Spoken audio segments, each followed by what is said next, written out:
All right, mic test. There we go. Good evening. How are you? Had it on. Yeah, I had it on mute. Oops. How you doing, Steve? Now it's working. It's been a long day, man. Editing videos. I got to re-edit the Manjaro Linux video. Oh man. I don't know how film editors do it. Sit in the studio all day, hours, and edit film. I mean, I know it's their job, and they probably get paid decent, but man. Of course, they have the right equipment too. The right computers or whatever that they use versus my dinosaur Lenovo, you know. Anyway, welcome.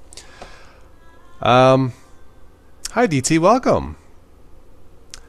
I have not switched to Manjaro. No, I tested Manjaro. I'm going to finish editing the video probably tomorrow. But I have not switched. No.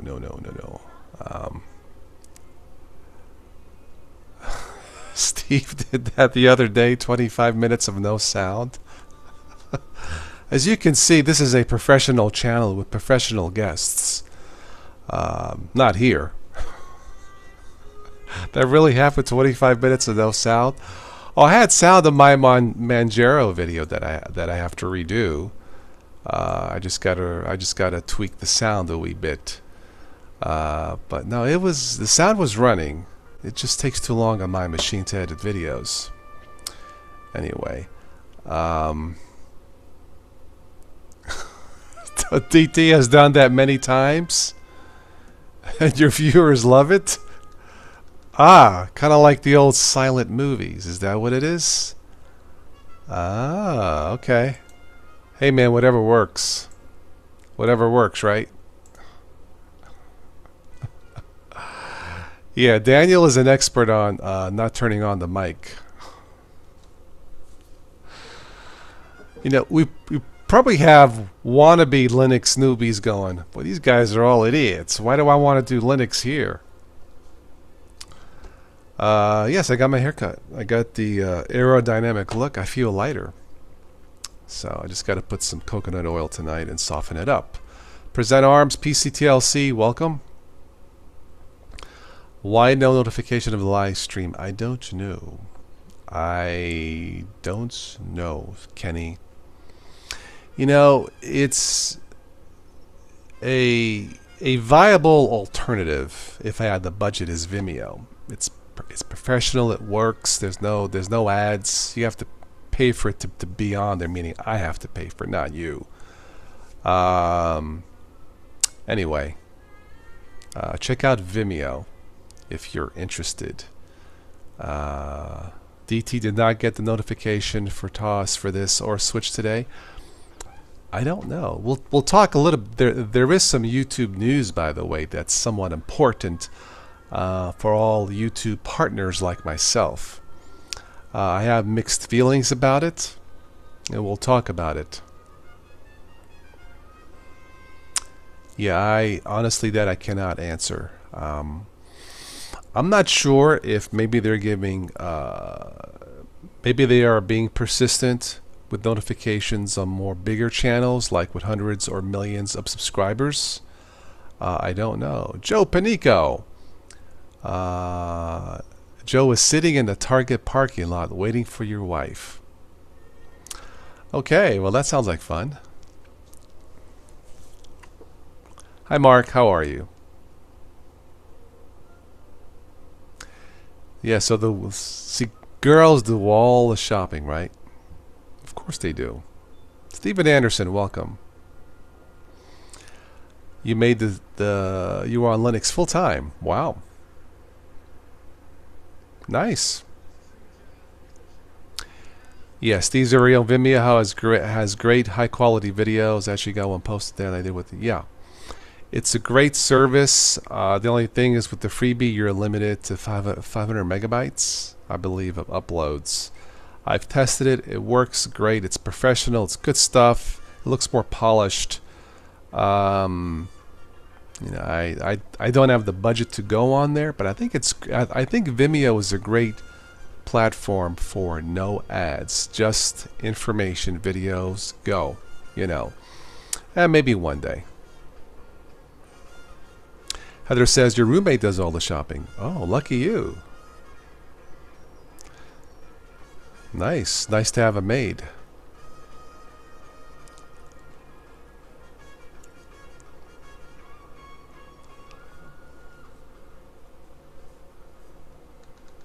Turn this down. I was watching PBS, a jazz trumpeter called Chris Botti. He's awesome.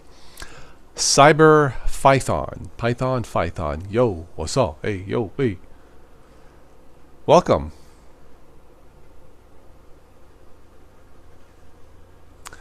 Let me get my new stuff ready and then we'll get right into it.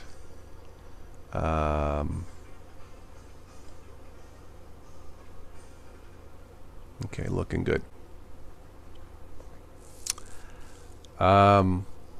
Yeah, for the freebie it's 500 megabytes DT. Now if you want more you have to pay for it. I mean it's reasonable for what they charge. I think it's like $700 a year, $800 a year to get a lot more uploads. I mean for what they do and offer, personally I think it's reasonable. But that's my opinion. Yeah. I think Vimeo would be a great alternative to YouTube. No ads. You know. But obviously with the freebie account it's not really viable for content creators. It's more personal stuff, password protected stuff like that. But no, Vimeo is a great service, and I'm not being sponsored by Vimeo or nothing like that. Hint. But no, I've used it since last year, mainly posting stuff with my dad's movie privately, sharing stuff. But it's a good service. It's fast. It's reliable. It's just not free. No live streams of Gen 2. Yeah, you may rack up terabytes of uploads on that, man. Right? But I don't think I'll finish editing the Manjaro Linux video tonight.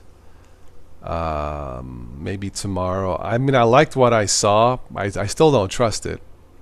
But we'll talk about that another time. Anyway. Alright, so once again, if we have any beginners, newbies, whatever you call yourselves, please stop by and say hello. This channel was created because of beginners like I was years ago. So, Gen 2 install on a live stream. Think of the half dozens of people that will watch. True. Alan Rocco. Hi, Switch. Mil Udic. Hola. Xiphoid process. Are you new? Welcome, Xiphoid. Everybody, please say hello to Xiphoid process. Alan Blake. Welcome, Alan. Sounds like a new name. Chase Thomas. Hello again. How are you? Almost morning, Xiphoid. Where are you at? You're probably in the UK, right? Hi, Noah. Matthew Keller. Welcome. Yeah, I'm seeing some new names. Welcome all the newbies here, if you are newbies. Newbies. Hello, everybody, bud. Yes.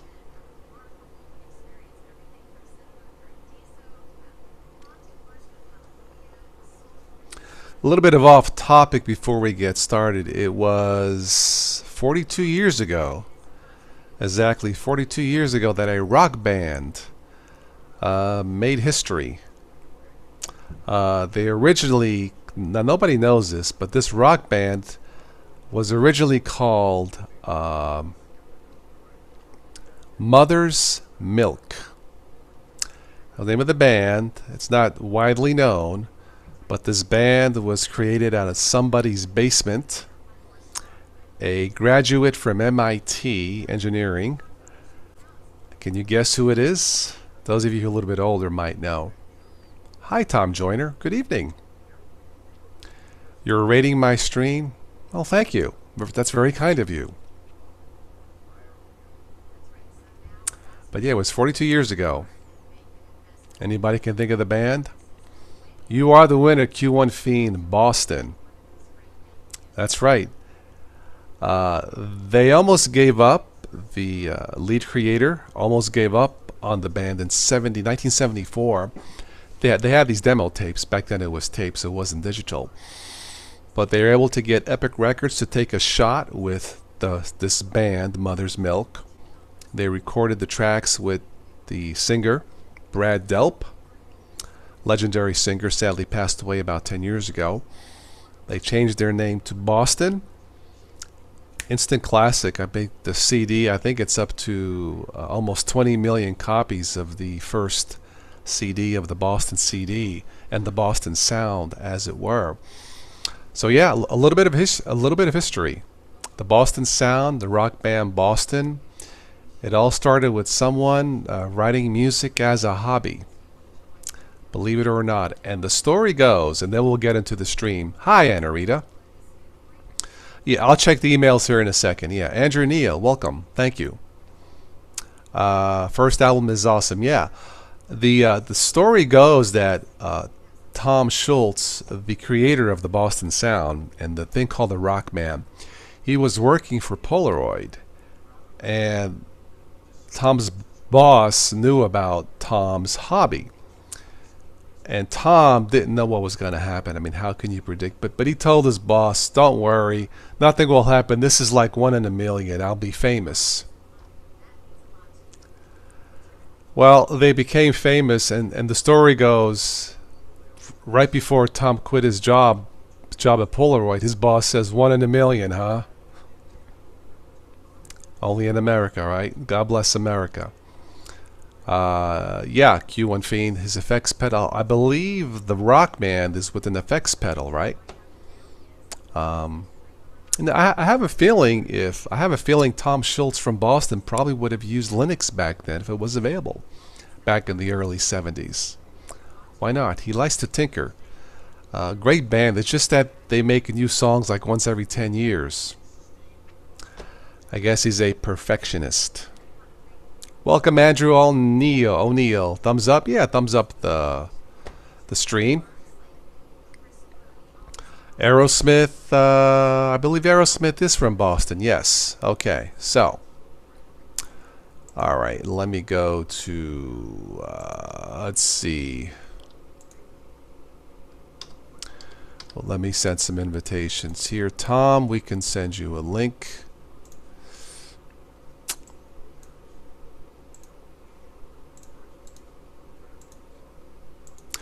But yeah, in my opinion, hold on a second. All right, Joe. I'll catch you later. CJ Drummer, hello. Daniel, do you want to join?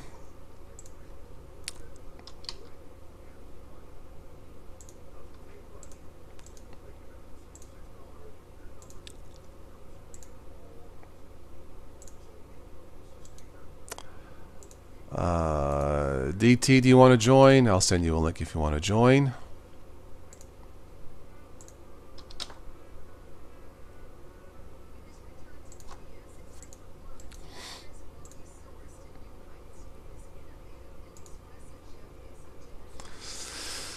Maverick, like classic Kiss. So do I. I wanna rock and roll all night. Remember Kiss? Yeah, sure I do. All right, I think I got everybody who wants to join. Steve's very own. Do you want to join? Before I forget, Mr. G, welcome. Before I forget, the supporters of the channel through Patreon and PayPal, please check your emails. I posted a thank you video, well, edited a video privately for you guys as a thank you, so check your emails. Something to laugh at.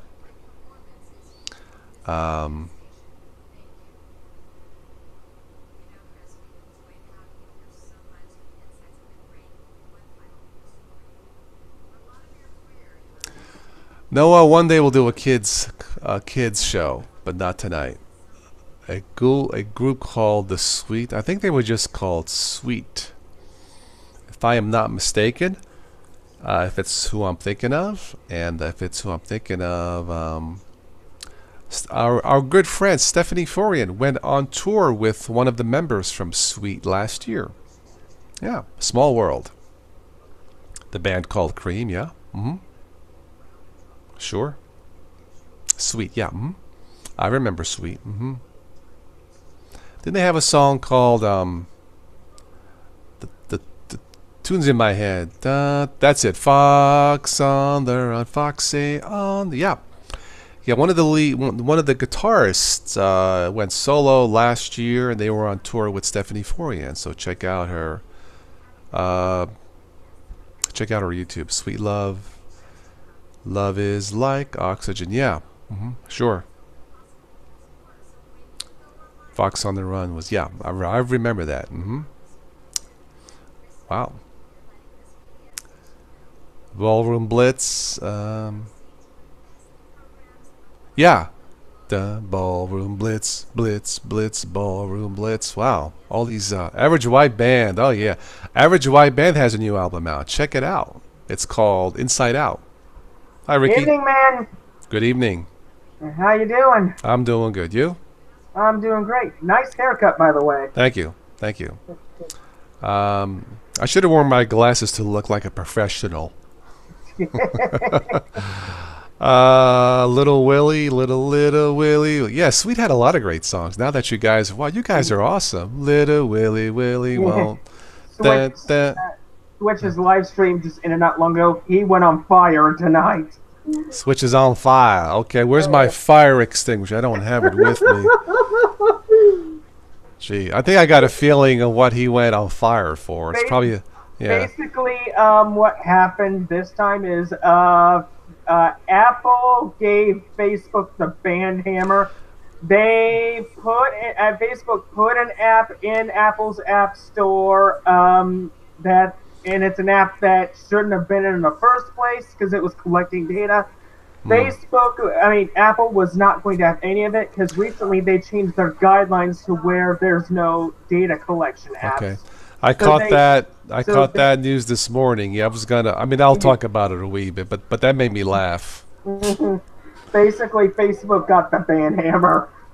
You know, companies that tout privacy, I say, no, just stop insulting us. Okay, don't say private. Just stop it. Just stop it. You know, this is not the White House. Okay, just stop with the lies already. Hi, Dan. How are you? Hello. Wigwam Bam, says Tom Jones. Wigwam Bam. Is that a band, a song, or a band? Wigwam Bam. That could go either way. And it's also officially confirmed. That report about Steam making Windows give programs compatible for Linux, it is officially confirmed by Valve themselves. They are doing it. Nice. Yeah, I got the Steam beta all set up, and I purchased the Doom game, and it seems to run okay. Good. At least on Linux Mint. Nice. So yeah, tonight we were talking about music, some great bands like Aerosmith, Boston, and Kiss. I like the guy Kiss with the tongue. What do you know? The Fire Master has arrived. Hey, Tom. Greetings. How's it going? Greetings. Let's send Steve Zerion a link, and we'll get the party started as if it hasn't started already. Haha. The unfortunate thing about this new place, I don't have the Bat Cave, at least not right now. Oh, okay. I was just telling TOS Tom that Apple gave Facebook the ban hammer.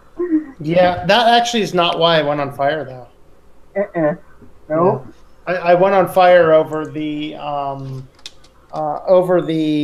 guys who want the law enforcement thinks keep on trying to override our Fifth Amendment rights by basically just like challenging our laws and trying to force us to unencrypt phones and devices and things like that. Like, if you have such a solid case, you don't need my phone. If you need my phone to have a solid case, you obviously don't have a solid case. So do your police work. You know, I wish Joe were on. They want your phone to upcharge you. That's probably, you know.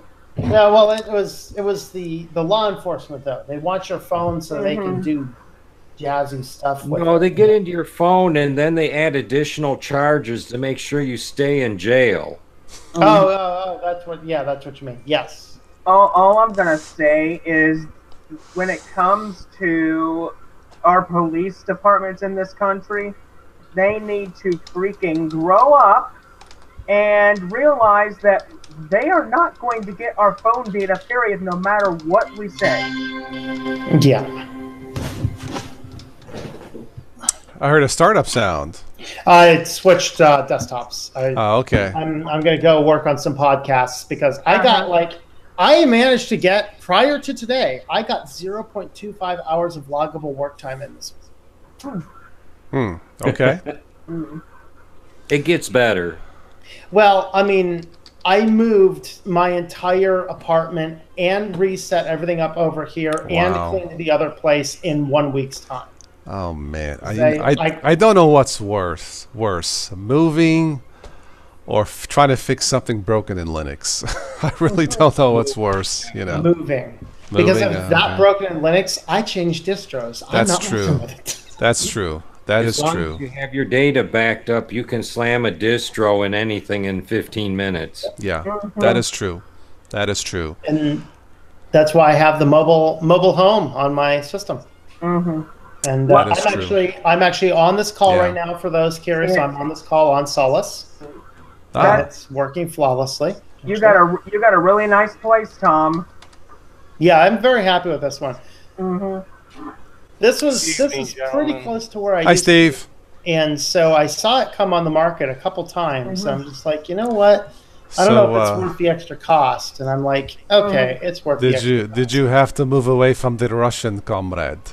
I can see the Russians. I can spy on them from afar. Did he walk over and say, "I will break you. Stop yelling"? No, he didn't. His son said hi, though. Maverick, welcome. I remember Joan Jett and the Blackhearts. Yes, I do. It's great. All you guys. Touring. Is she? Wow. Yeah, she was just here a month ago. Is she the one that sang "I Love Rock and Roll"? Yes, she did. Da, da, da, da. I like Weird Al's version better. I love Crimson and Clover. I love Ubuntu Mate. Da, da, da, da. Now you're just crazy. She was part of an all-female band from the mid-'70s, the Runaways. Yes. Lita Ford was in it too. Lita Ford, right? Yeah, yeah. Hello, Kyrie. Hello, Kenny. Whitten. Foghat. I remember I'm a fool for the city. Oh, Hi, man. Steve. Welcome to Music Night here at TOS's channel. Love it. Right. Yeah, nice. Speaking of music, Toss, I'm actually going to I'm going to do a collab with a concert pianist. If you want to chat with him too, he's really good, professional pianist. Just released another album, and if you're into the concert stuff, but we're going to try and do a stream, kind of like you did with yours. But if you want to do one on your channel too, we can talk. Wow, I mean that would be great if Stephanie would have been able to Joe, because I think Stephanie also plays the piano. Did she say she plays the piano? Yes, I think she did. Yeah. This is nice. This is his name's Lewis Landon. He's out of Arizona. So he's I think he's a contact that came from another friend of mine named Tim Newmark. So Tim Newmark was in the PHP programming world, did points for microsystems. Okay. And actually went out and played. He played Carnegie Hall and a lot of other pretty named places. And the music industry kind of tanked a little bit. But I know a lot of the guys from that arena. Well, there's probably a lot of undiscovered talent out there. It just needs a shot. Like Stephanie. Stephanie posted something on Facebook. She is touring around the North Sea. So, Stephanie, awesome. Great to have you on, and let's have you back again soon, maybe around the holidays. So, in fact, let me plug in Stephanie here in the thing, and we'll give her a shout out. Very nice of her to join us. Hey, Tom. Yeah. Before the live stream ended, I don't know if you caught my question. What are your thoughts on Linux turning 27 years old and the road it took for Linux to where it got to this point? Oh, I really don't have thoughts on it specifically. I mean, I don't dive back into that kind of detail things. I'd ask Derek his thoughts on that because that's probably more his alley than mine. I'm a practical guy.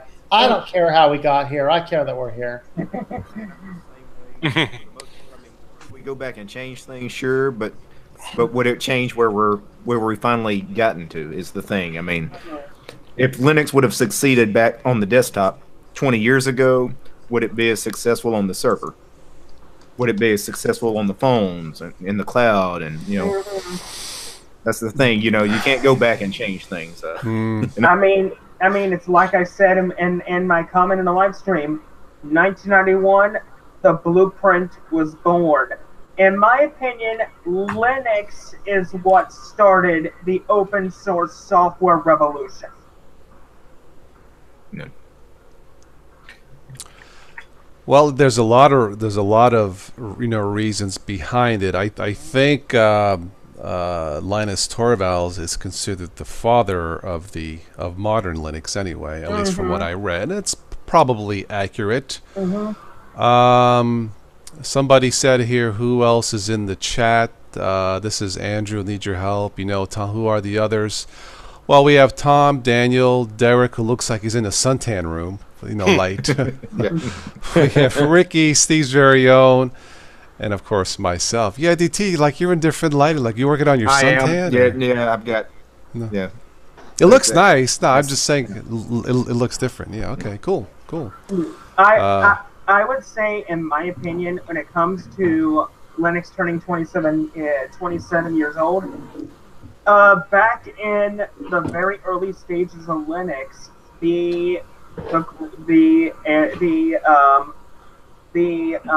what's the right word I'm looking for? Basically, what I'm trying to say is back then the landscape was much different than it is now, because back in those times there were only at least 2 distros. You either had Slackware or you had Debian. But between 1996 and 1999, that's when things changed, because in that time frame we got KDE and we got GNOME. Well, I think if we're going to talk about the modern era, I think you have to start with Linus Torvalds, who started off with just a hobby, from what I read, and then grew into something more. If we fast forward to 2005-ish with Ubuntu, trying to make Linux to go mainstream, I started with Ubuntu in 2006, and even I mean, it wasn't ready back then for prime time or for newbies, but I saw the potential. So I stuck with it over the years. From then I went to Linux Mint and Zorn. In 2010 I started the channel because I thought, now's the time to jump in Linux, as it were. But for me, Linux hit its stride in terms of pure stability, almost pure stability. And for the masses with Ubuntu 16.04, for me, from my experience, just solid. Everything worked. Unity was and still is a great desktop. And I think Linux as a whole, not all of Linux, not all, because Linux as a whole universe is not easy. You'll talk about Gentoo and servers and this and that. But if we narrow it down to specific distros, then Linux can be easy. Yes. Well, if we had to go back and talk about why Linux is, the best things that ever happened as far as desktop Linux, Ubuntu would probably be number 1. Probably number 2, in my opinion. Yes. Would be Steam making a Linux client. That was gigantic. Right. Steam OS. DT, do you still have that link to that graph for the Linux history? Yeah. It is an extraordinarily nice piece of work. You might want to, if it's okay, TOS, throw it up there so the other DT, go on. see it. I think the original origins, isn't it like late 60s? I mean, if we go back to the pure... basically, it'd be Unix. Unix, from what I gathered, it's both Linux and Mac, because Mac is a distant relative to Unix as well. Both of their origins can be traced all the way back to the Unix operating system. And back in those times, who used the Unix operating system mainly? A company, AT&T. Yeah. Yeah. And, Unix is still a copyrighted. So still a trademark. So no one can make a Unix operating system. That's why BSD says they're a Unix-like operating system, even though they're really still kind of Unix. Yeah. No, the history, if you go back way back to the Fred Flintstone times of Linux, it's quite fascinating. In fact, just technology. Someone on Facebook posted the very first hard drive back from 1950, mid-50s from IBM.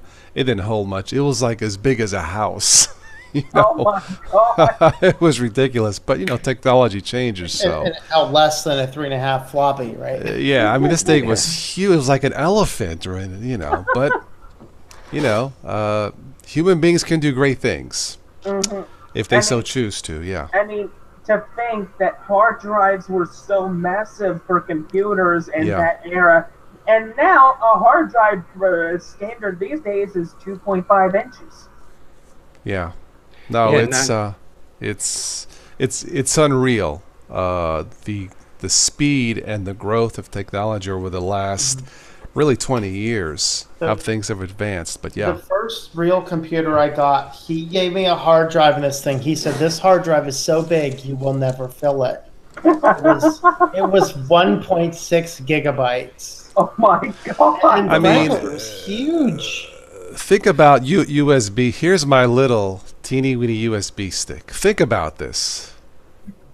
You can put an operating system on here, a library, like movies on this little thingy. Oh well. And back when they Hi, had Joe. Hey Joe! Hey, Joe. Hey Joey, ba boo. Yeah, long time no see. Yeah, really. Yeah. Busy month. Good. It's good to stay busy. Yes, Zyphoid, I remember zip drives. They were quite zippy back then, weren't they? Yes. I got my first USB drive. It was 128 megabyte. I got my first one in grad school because I was working on it was either my comps or my final. I think it was my comprehensives. I was working on my comprehensives on a zip disk, and it died like the day before the exam. Oh my god! Ooh. And I was able to get a copy from the cache from the computer because the temp files hadn't been cleaned yet. And I'm telling you, Nice. that's what taught me the power of backups.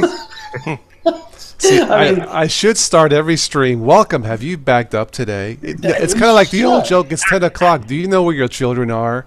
It's 10:30. Do you know where your data is? In fact, Have you backed up today? It's like a septic tank. I know. It's Really? funny though.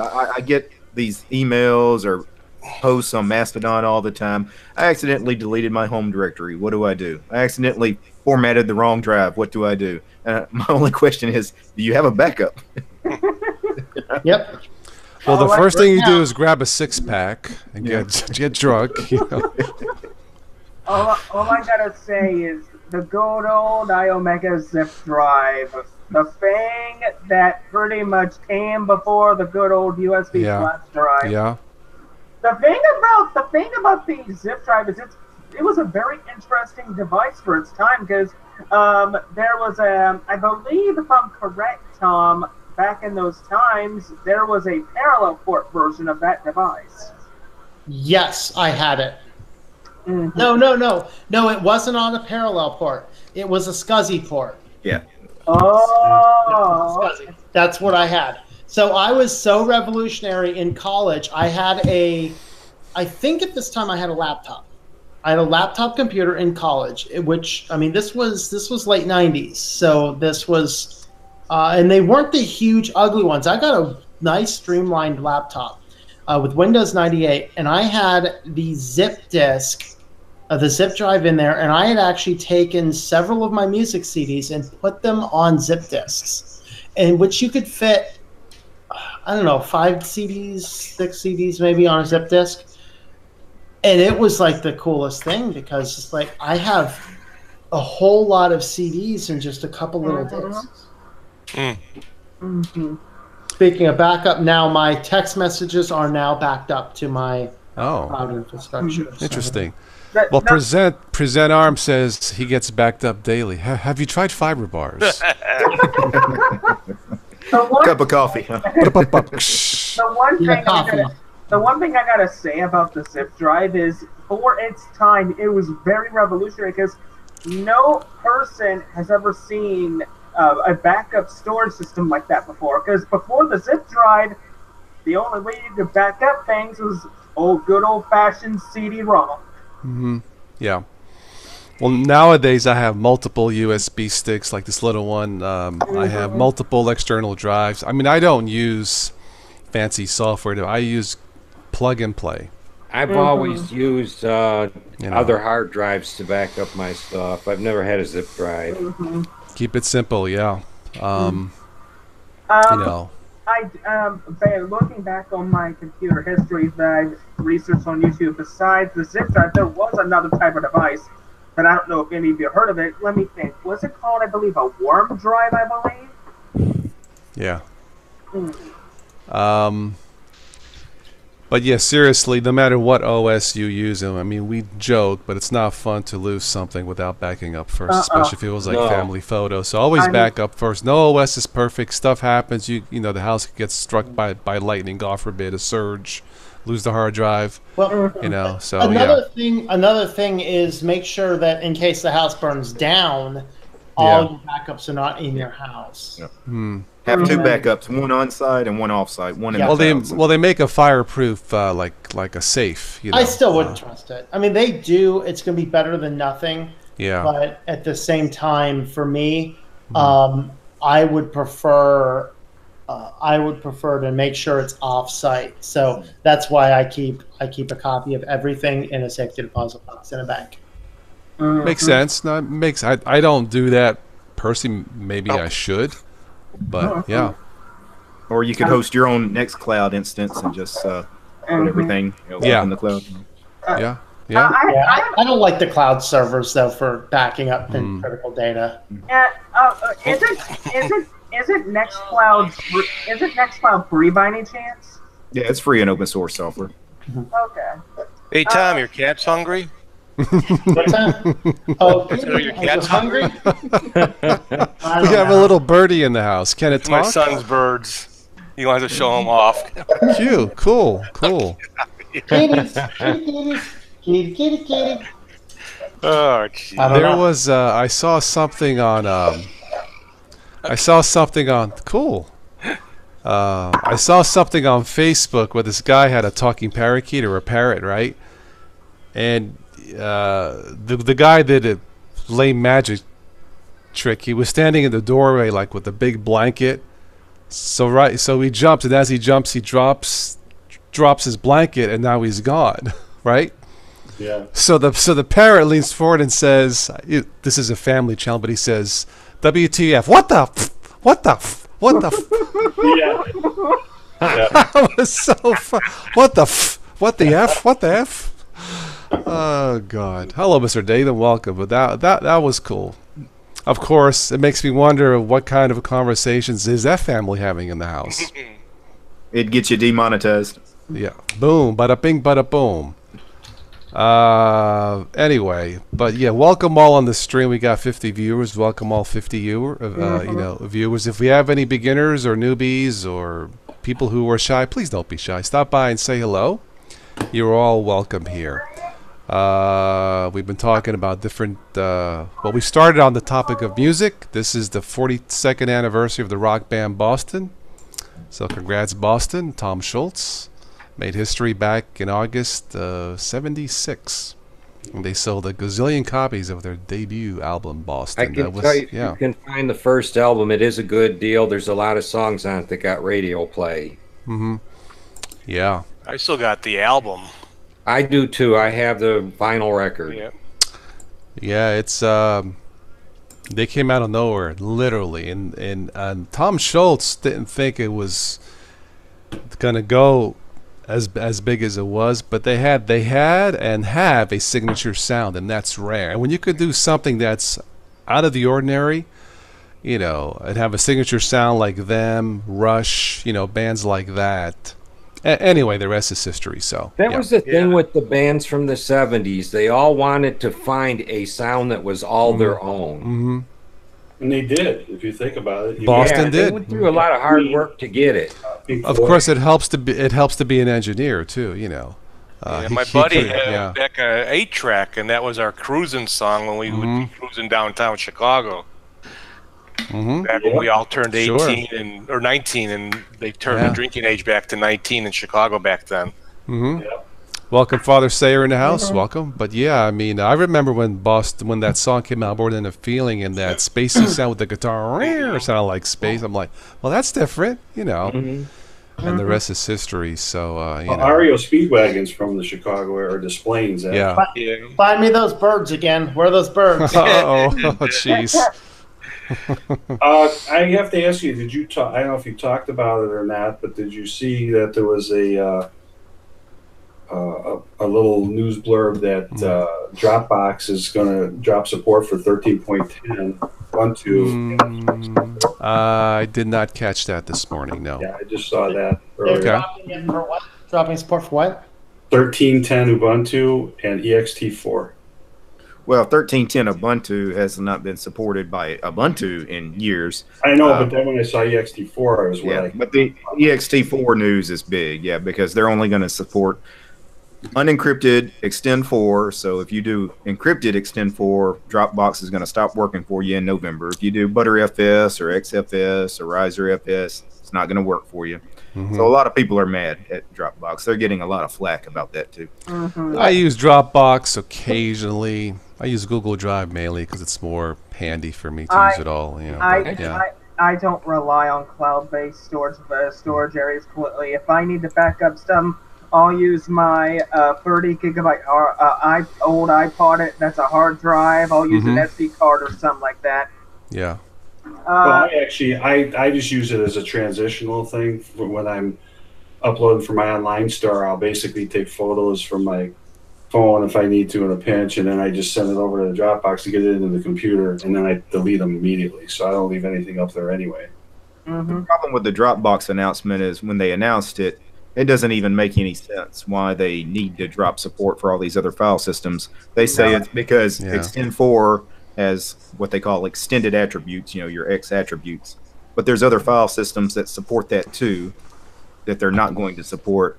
So people are wondering, because it doesn't make sense why the file system matters for Dropbox. And then they don't want to do encrypted. It makes people wonder, well, why are you not supporting encrypted file systems? Are you trying to read these encrypted files, and that's the problem?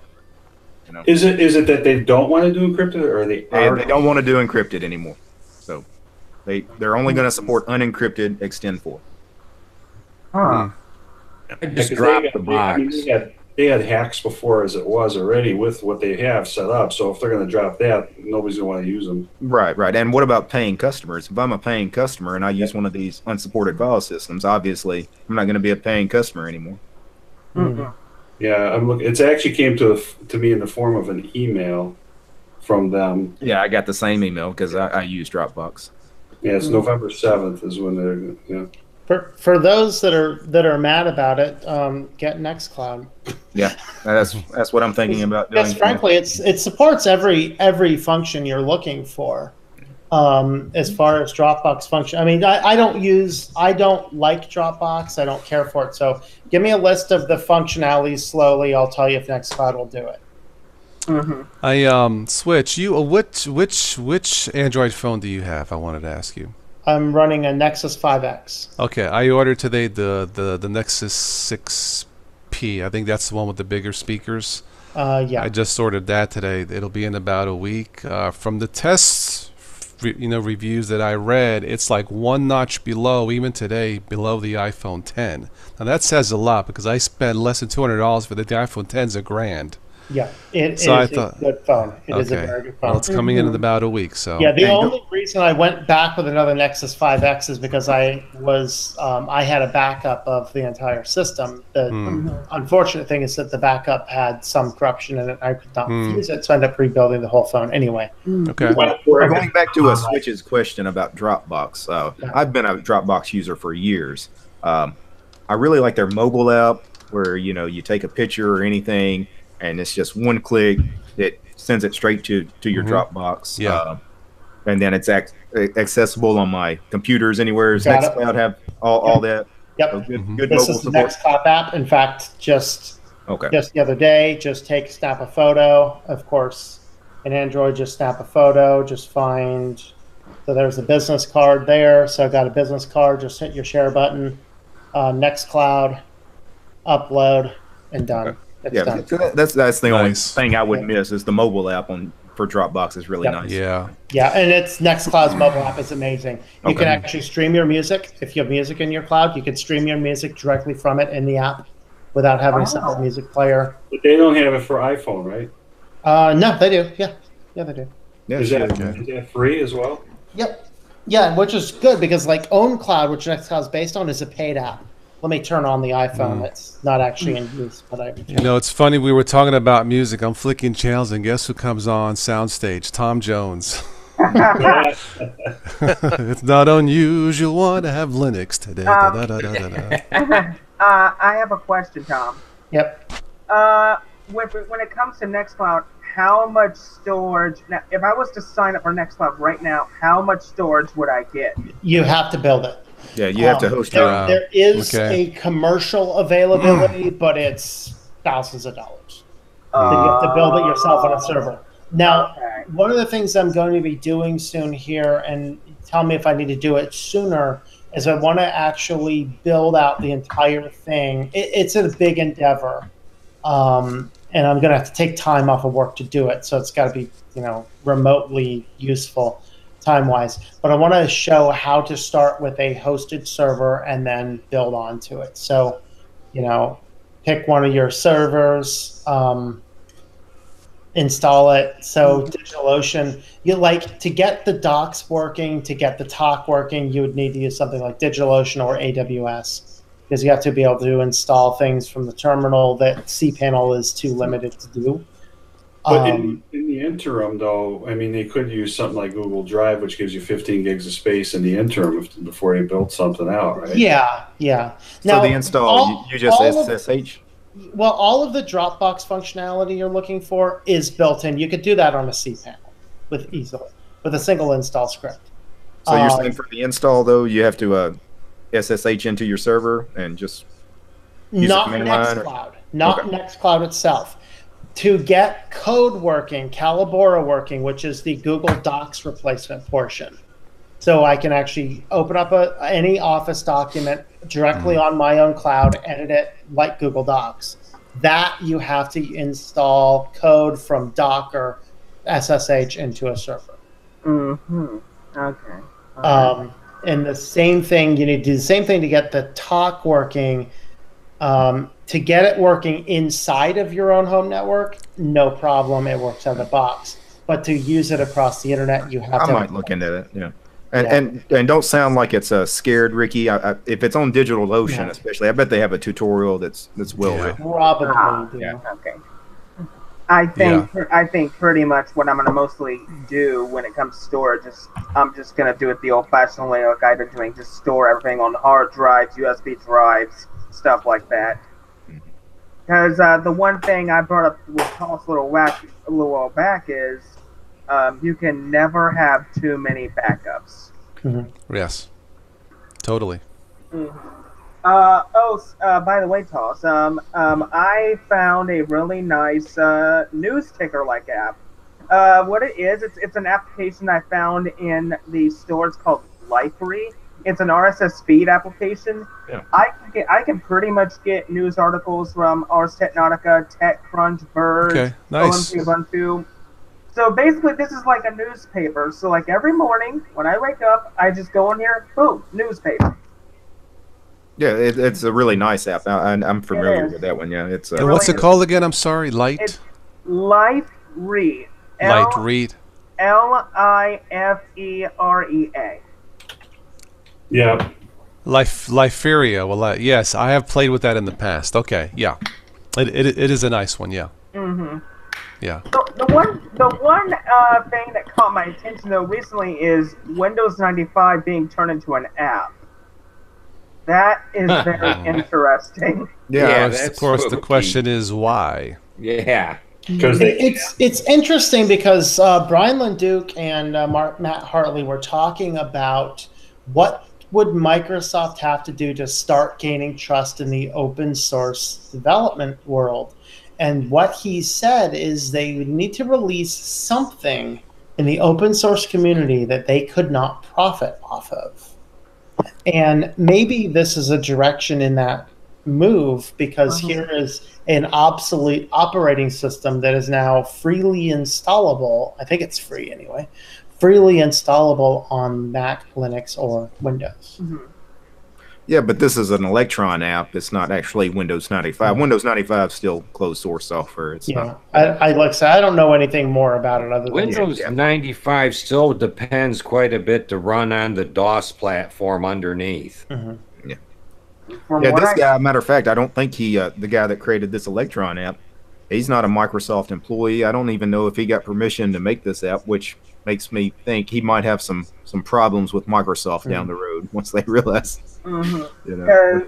Because the thing is, when it comes to 95, Windows 95, even though it's no longer supported, it is still under the license of Microsoft. They And have people- the rights to the operating system. Yeah. And believe it or not, there are machines out there that still run it. Mm-hmm.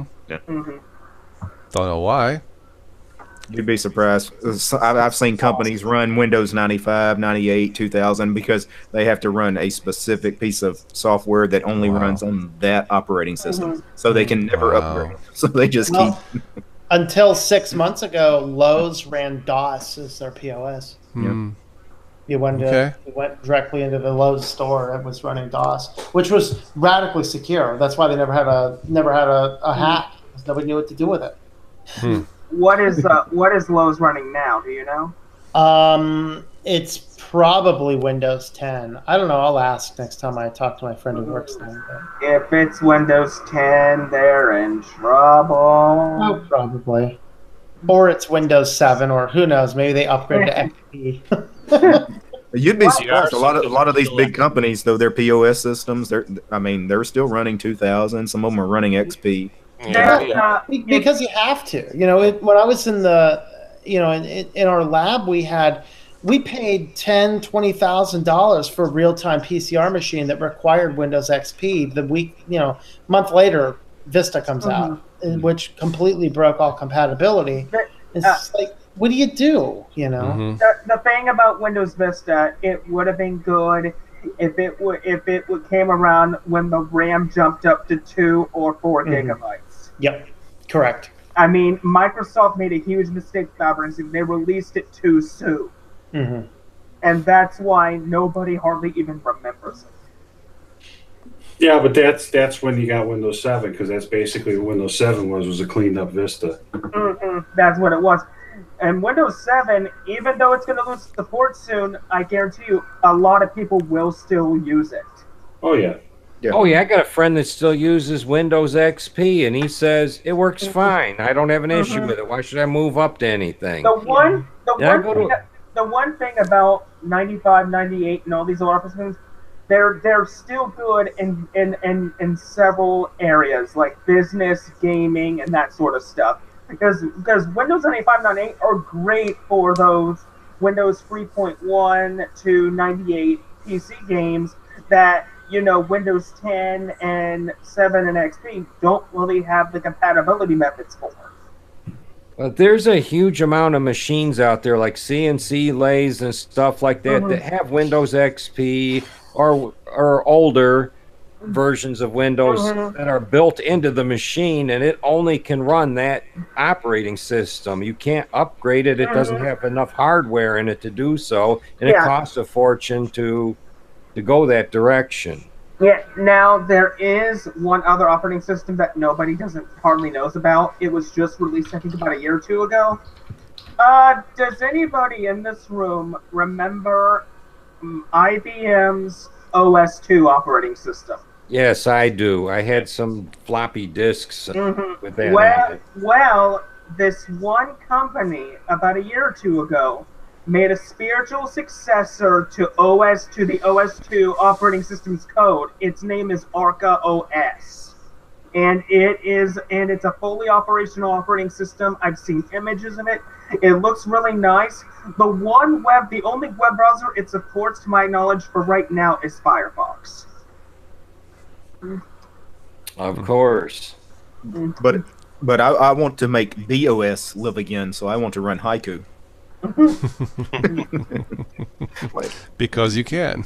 Yeah, even though nothing's going to run on it, let me run this operating system that has absolutely no programs available for it. There was one YouTube video that I saw to where this one guy took Windows 98 and he literally put some modern stuff into it to where Windows 98 could do could use applications like Google Chrome and all that. And it actually worked. Wow. Basically, Windows 98, this modified 98 could run modern applications like nothing. At least 32-bit support. Yeah, now Jan in the chat is telling me LibreOffice now is available on Haiku. That must be really recent because people complained about that for years on Haiku, that you couldn't get a proper Office suite. So that's good they got LibreOffice ported. So. See, all this porting and going back to old systems and making it modern, this proves to me that UFOs are being back engineered and we're extracting all the technology, putting them in Linux, and this proves it. But people want a good, free, and open source operating system, and Linux is getting so good, and people are wanting to start from scratch again. And it's like, why are we doing this? I don't know, man. Yeah. Unfound operating systems. That's what it stands for, UFOs, right? Yeah. Well, who knows? It would be funny if the truth is finally revealed and it showed that the visitors from Alpha Centauri used Linux because they too were afraid of hacking. I was at the store about a few days ago, and all the cash registers that are there. Every single cash register was supplied by IBM. They are still somewhat they haven't really left the computer business behind. They're still doing it in one form or another. Yes, they are. They've been making cash registers for a long, long time. I would like to see what happened if they actually came back into the computer business and revived their old line of computers, like the 5150 and all that, but made them more modern. IBM, International Back to the Future Machines, right? Yeah. And then all of a sudden, we like to announce PC DOS 10.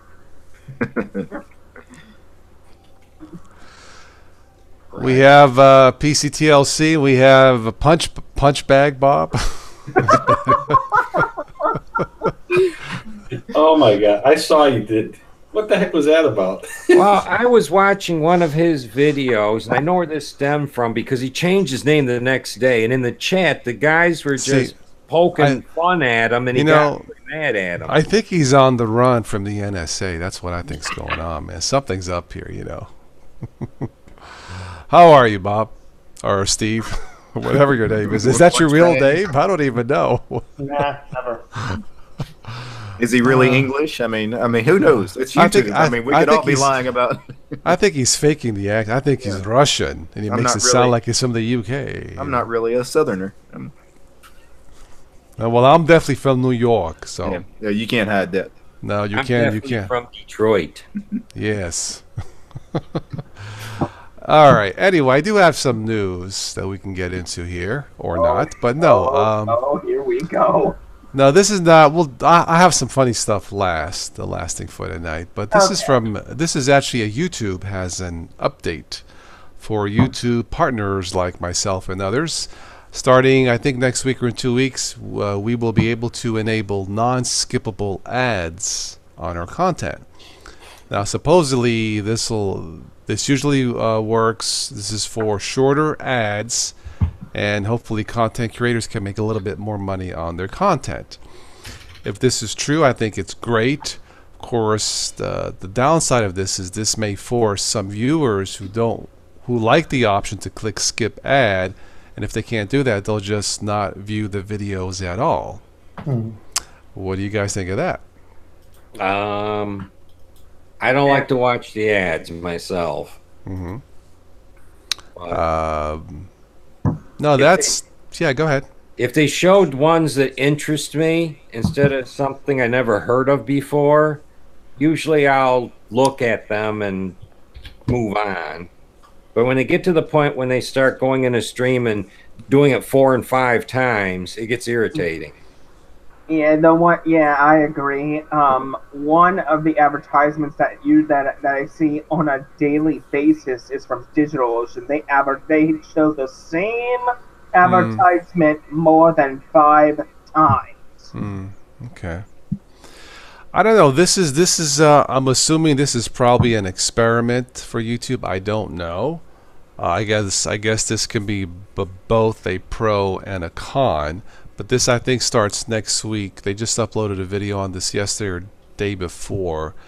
We'll see what happens. But this, I really don't know. I don't know how it's going to affect my channel, but I shall see, I guess. All right, so what else do I have here on the news? Some of you may have heard Chromebooks is running Linux apps, Deb-based apps. Apparently this would only be on certain Chromebooks designed after 2015, if I read this right. I still think it's great to introduce Linux more to the masses because a lot of people apparently are buying Chromebooks. They're inexpensive, they're stable, they work out of the box, no fiddling with terminal commands, so I think this is good. And so we'll see what happens. And I'm pretty sure with Chromebooks you can put actual Linux distros on them, can you? Yeah, you got to use. It's extremely difficult, but you can. Have you seen the ads though lately that have been coming up? The advertisements where they're showing these screens and all the different malware and all that stuff, and also with Chromebook, you know. So they're pushing. It's pretty funny, yeah. Those are probably the hottest selling Linux computers on the planet right now. I still say, and me and you, Carmine, were just talking about this. Google is cooking something. They are literally. I think so. Yeah. They have an opportunity to make. Yeah. I don't think it's just the Chromebooks. They're hiding something, and they're waiting at the last second to just announce it. You know, it's interesting you say that, but Carmine, you said this many times before. We've all kind of said it, but you've harped on it probably the most, which is very true. We keep talking about how Linux could really make a jump on the store shelves if they put it in an affordable price point. And think about what the price points are of Chromebooks. You know, you could buy one for sub $200 and up to $400. You know, so you do that with Linux machines. Why wouldn't they be bought? I'll borrow a line from The Godfather. Let's be reasonable. What's a reasonable price for a reasonable piece of software? What's reasonable? Sure, there are other great machines out there like System 76, but it's not really for the masses. $1,000, you know. But they're not all $1,000. I mean, there's some there's 600. Yeah. A lot of money, but they're good machines, and you look at what you get for it. Well, it's not just the machine; it's the support that you get behind. No, I'm not saying it's not worth it. I'm just saying to introduce it to the millions, tens of millions. Right. That's not it. There's nothing wrong with the machine. From what I understand, it's great stuff, and their support is based in the States, American jobs. I think it's fantastic. But now we're talking a different animal altogether. But to me, $400 is the sweet spot. I do believe for a Linux desktop. For the masses. I mean, everyday user, but if you want to get up into the $600-700 price point, I think you would still sell those too if you loaded them up with like an Ubuntu Studio type setup with all the software. They could do all the different things you want to do. Yes, I still think there'd be some purchases there too. Right, right. I mean, for example, look what Manjaro and Ubuntu are doing in Europe. They are selling Ubuntu and Manjaro on laptops in Europe, and they are doing very well. Well, Xiphoid process says it can be price reasonable, but the masses not ready for Linux. Yes, they are ready for Linux. Have you heard of Android phones? That's Linux. Now they don't know it's Linux, but they are ready. And these, I mean, cheap phones start less than $100. I mean, you know. But you know when the masses are ready for Linux, when you have people so sick and tired of Microsoft and their unscrupulous data collection. Well, yeah. I don't think people care about the data collection as much as they care about the constant updates. That's what's because there's a ton of data collection with on Android, so it's kind of a moot point. And Valve and Steam have known this for a while, and they're changing to go with Linux in case we have a massive Windows dump. Everybody wants to move over to Windows because Microsoft decided they wanted to charge everybody every month to use their stuff. Yeah, but the time is here for Linux. But I do agree on the subject of updates. I mean, the thing is, with Windows 7, I never had a problem with its update system. Its update system was fine. But once it hit Windows 10, excluding 8 and 8.1, 10 specifically, that's when I just had it. Because mandatory updates, whenever I'm trying to do business work or any type of work on that nature, I just couldn't take it. Windows 10 works, but it is starting to feel like bloatware. It is.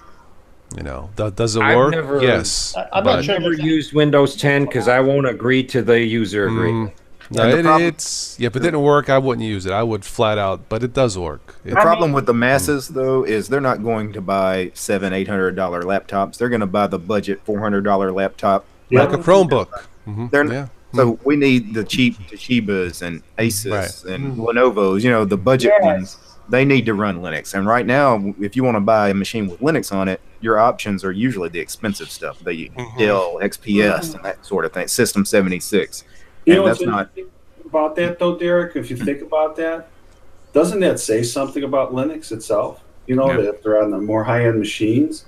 But you're right from trying to tap into the marketplace for a more affordable price point or reasonable, whichever you want to call it.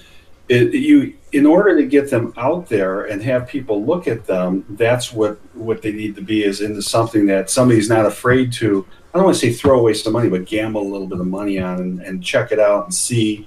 And I think if we could fast forward without necessarily moving, I don't want to get 5 years older that fast, but I would love to see when 2025 comes around what Microsoft's going to do with Windows 10, because again, I still come back to, if it's a never-ending OS, why is there an expiration date? Well, to me, I'm thinking that's when it becomes a subscription. Yeah. Well, the thing is, when it comes to Microsoft, I mean, yes, Windows 10 does work, but the one thing that's slowing over everybody's head is the announcement that Microsoft made a little while ago, to where they literally said, word for word, we are going to change the Windows operating system into a subscription service computer. But is that for everybody or just for... we're talking about enterprise. Specifically in business enterprise. It is for business enterprise, but who knows what if Microsoft is going to make that once again, that's why all the opportunity for Google. Microsoft is already charging you a subscription anyway. If you've got Office 365, I mean, you're paying for that. You're paying these subscriptions for all this other stuff with them. Eventually, they'll get around to the operating system. Yes. You'll be paying for Windows 365. True. Don't forget they just released the subscription model to get the Xbox too. Yes. Yeah, I think that's stupid, to be honest. I mean, the Xbox has been a beloved console for years. It's a shame that they're doing that. Yeah, but unfortunately, we have a crazy world right now where people are jumping all over subscription services, and that's where the money is. All right, well, let's move on to privacy. I know, Tom, I guess you had this before, but Facebook pulls security app from Apple's store over privacy. Look, and I said this before, companies who tout privacy and we value your privacy, just stop insulting us. Just stop it.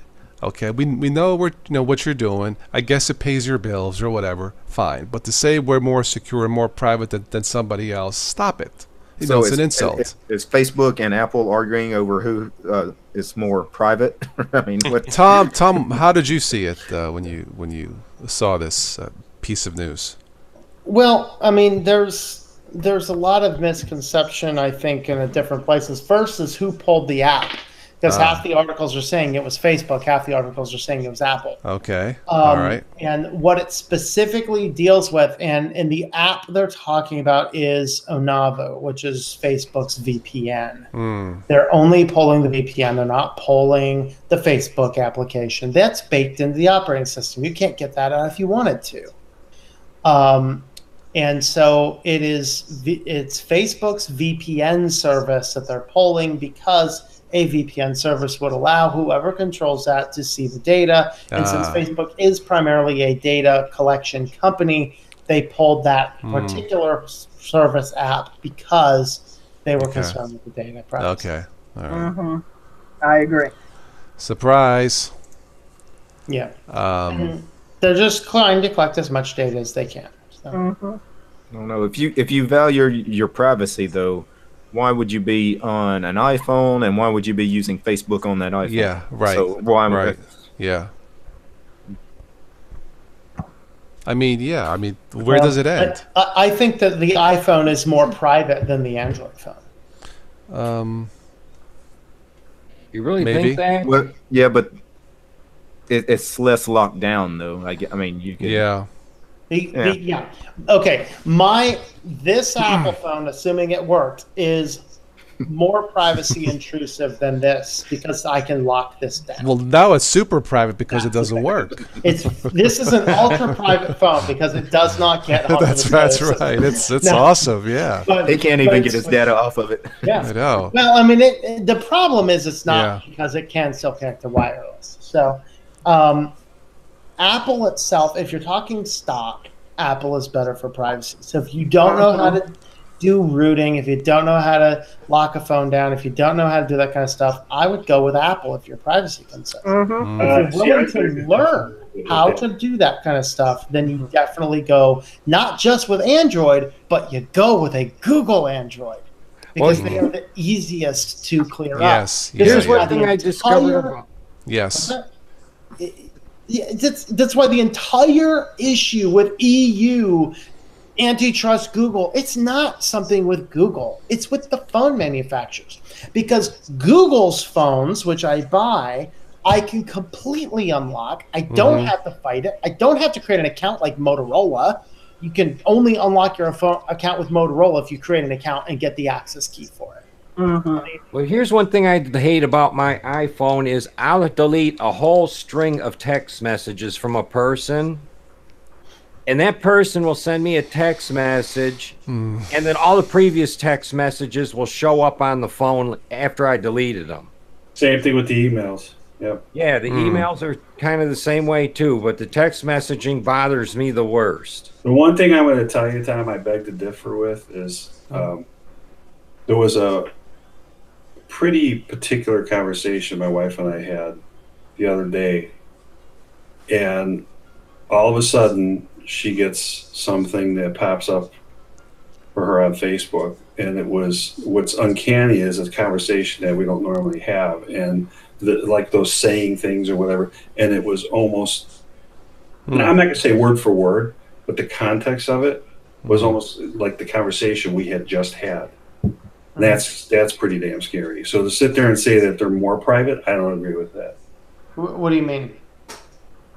Well, I mean, they're obviously listening. You know, here's the context of what I said. Doctor's office, I should leave it in the truck. I don't know what they're listening to that way either. Well, here's the context of what I said. If you're talking relative, I'm talking relative to each other. The iPhone is better than the stock Android. Okay. But Android has the ability to open it up and to lock it down better. So I would say the iPhone, or if you're a guy that doesn't know anything about tech, you just want a phone and you're privacy conscious, well, get a flip phone. Yeah, if you've really. got to have the smartphone, Yeah, right. I think that the iPhone is better for security and Yeah. privacy. Mostly because Google is a data company. Apple is not. They just buy cheap labor from third world countries, rape the landscape out of everything they can, and mark up the product way too high, and that's where they make their money. Google Yeah. makes their money by selling our data. I can tell you most companies enough. give their employees the iPhone over the Google phone any Wow. day for that reason. And I go to a lot of places and fix a lot of machinery, and employees at the companies, they usually get iPhones because they can lock them down a lot easier. Mhm. Well, I'm gonna jump off, guys. I gotta hit the bid. So, All right, DT. We'll catch you next It's time, good bud. to see Take you. care. all right, Mhm. take care. Am I promoting the iPhone? No, I'm not promoting the iPhone. Well, speaking of privacy, the Home Assistants, the speakers, apparently the new application for the Google Home Assistant speaker, the large one, you can ask it to only give you good news, whatever that means. Like, hey, when is TOS on again? Oh, he's on. No, but that's something new from the Google Home That Assistant. is going to be an abysmal failure. Um, And the reason I say that is because the news media companies attempted a very similar experiment. I think it was back in the 70s or 80s. Dennis Waitley actually used to bring this up in his motivation speeches, or talking about this. This network did a experiment with good news, mhm. and it went off of the air in a very short time. Lack of Interesting. sponsorship, because people don't want to hear good news; they want to hear bad news. Well, that's not all true here. That you ain't know. true. Yeah, that ain't true. Yeah, I there's hear a so certain much market. bad news. I jump when I hear good news. I think the tide is changing. See, like it has to be good news with laughter. It can't be just all good because it gets stale. You know? Yeah, I mean, it Yeah, can be. yeah. I mean, funny news is different, but if Yeah. we're talking about, if you're talking good news, define good news. Is it funny news or is it good news? I literally just tried this like just a couple months ago on my Christian channel. I was like, I do the news channel. My news channel, it's not overwhelming with great. Okay. Here's an example of good news. Last week, those very bad fires in California. A patrolman cop in his car saw this baby deer fawn just lost, and the mother was nowhere to be found. So the patrolman grabbed this fawn, saved it, and he has it cuddled in his arm, and the deer is giving him a kiss, a lick on the face to say thank you. That's good news. I love stories like this. Makes you feel warm, fuzzy. You do, but the average population doesn't. That's why we're attracted to see so many different things. Well, anyway, what I was saying is I wanted to feature good news stories for the Christian channel, and I scoured high and low. I couldn't find any. I think I found one or two. They're out there. It may be harder to find, but Yeah. I just think this country is hungry for something more kind and positive, and because of all the crap coming out of Washington today and everything, people are sick of it. Because we are better than that as a country as a whole. But anyway, that news with the fawn and the cop, I felt better for whatever that was cool. I felt It's more good, human. and I hope it would catch on. I just think it's against human nature is what I'm saying. Well, for a certain segment, probably is, but stuff like that, I'll post on my Facebook some funny stuff or cat videos or something funny like that because you just feel good, So, well, getting back to Linux, speaking of good news, the FreeSpire 4.0 is out based on Ubuntu 18.04. You might recall FreeSpire started almost 10 years ago or something, maybe less than that. They went away. Now they're back. I tested the one that came back this January. I thought it looked okay. So check out FreeSpire if you're looking for something different. Let's see, what else do I have here? We were talking about Chromebooks. I guess Chrome OS 69 will be released next month, and that supposedly will officially accept or run Linux apps. Chrome OS number 69. If you're thinking about getting a Chromebook, because I think right now you have to turn on developer mode in a Chromebook, and it's only that's certain. what Tim was saying. Yeah. So basically, with this update, it'll be widespread. That's the impression that I get on certain Chromebooks. I would imagine most of the newer ones, if I had to guess. Mm-hmm. We were talking about phones. Android P has been released for all Google Pixel users. You can get the latest Android Pie. Okay, man, now I'm hungry. Jeez. Come on, man, you had to mention food, or that was me. It's powered by a Raspberry Pi. Bada bing, bada boom, yeah. All right, let's see, what else do I have here? It's actually powered by a blueberry pie. I guess someone out of Russia, of course, where else, released photos in a review of the Google Pixel 3. Well, okay. I mean, I guess it's a good phone, so why not? Let's have a sneaky review of the Google Pixel 3. I've heard good things about the Pixel. Of course, the Pixel replaced the Nexus phone back in 2016, if I am not mistaken. And that's Tom was saying, that's a pure Android phone. There aren't too many pure Android phones out there, are there? No, just the Nexus and the Pixels. Right, okay. All right, let's see what else. Okay, I do have some funny news. This is coming out of Florida. A Florida man attempts to rob Krispy Kreme, demands money and donuts. And I don't know about you guys, but after I rip off a half a dozen Dunkin' Donuts, I get hungry, man. But that's a true story. I guess he wound up with neither because I guess the worker was confused what the guy really wanted. Cash or donuts? Yeah. But maybe the guy got confused the donuts for cash, you know. Anyway, I guess he wanted his money and his lunch at the same time. So I don't know. And that's all I have for tonight for news. Tom was burning it up earlier. Did you use any special fires for tonight, Tom? Oh yeah, no, I did it. Hey, TOS, I came across a news article on my newspaper thing here. The $99 Pinebook laptop can now run KDE Neon. $99? Yeah, it's a $99 Pinebook laptop. It says right here, $99 laptop that can run KDE, that can run KDE Neon, and the full plasma desktop. That's actually pretty interesting. KDE Neon is extremely light. It comes with nothing when you download it. Yes. You got to put it together once you get it on your machine. Basically, for $99, that's a pretty cheap laptop. Does it actually work? It works. I believe it. I don't know the specs of it. This is the first time I've ever seen this, but I think if I was to guess its specs, maybe an ARM processor, maybe either AMD or NVIDIA, or maybe its own graphics. I don't know, but that's all I can gather on it. But yeah, $99. I have a little bit of off-topic news. For those of you who like to drink, according to this report, no amount of alcohol is healthy. No amount. Yeah. Interesting. I don't know if that's true or not. I don't think I want to test it, but yeah. I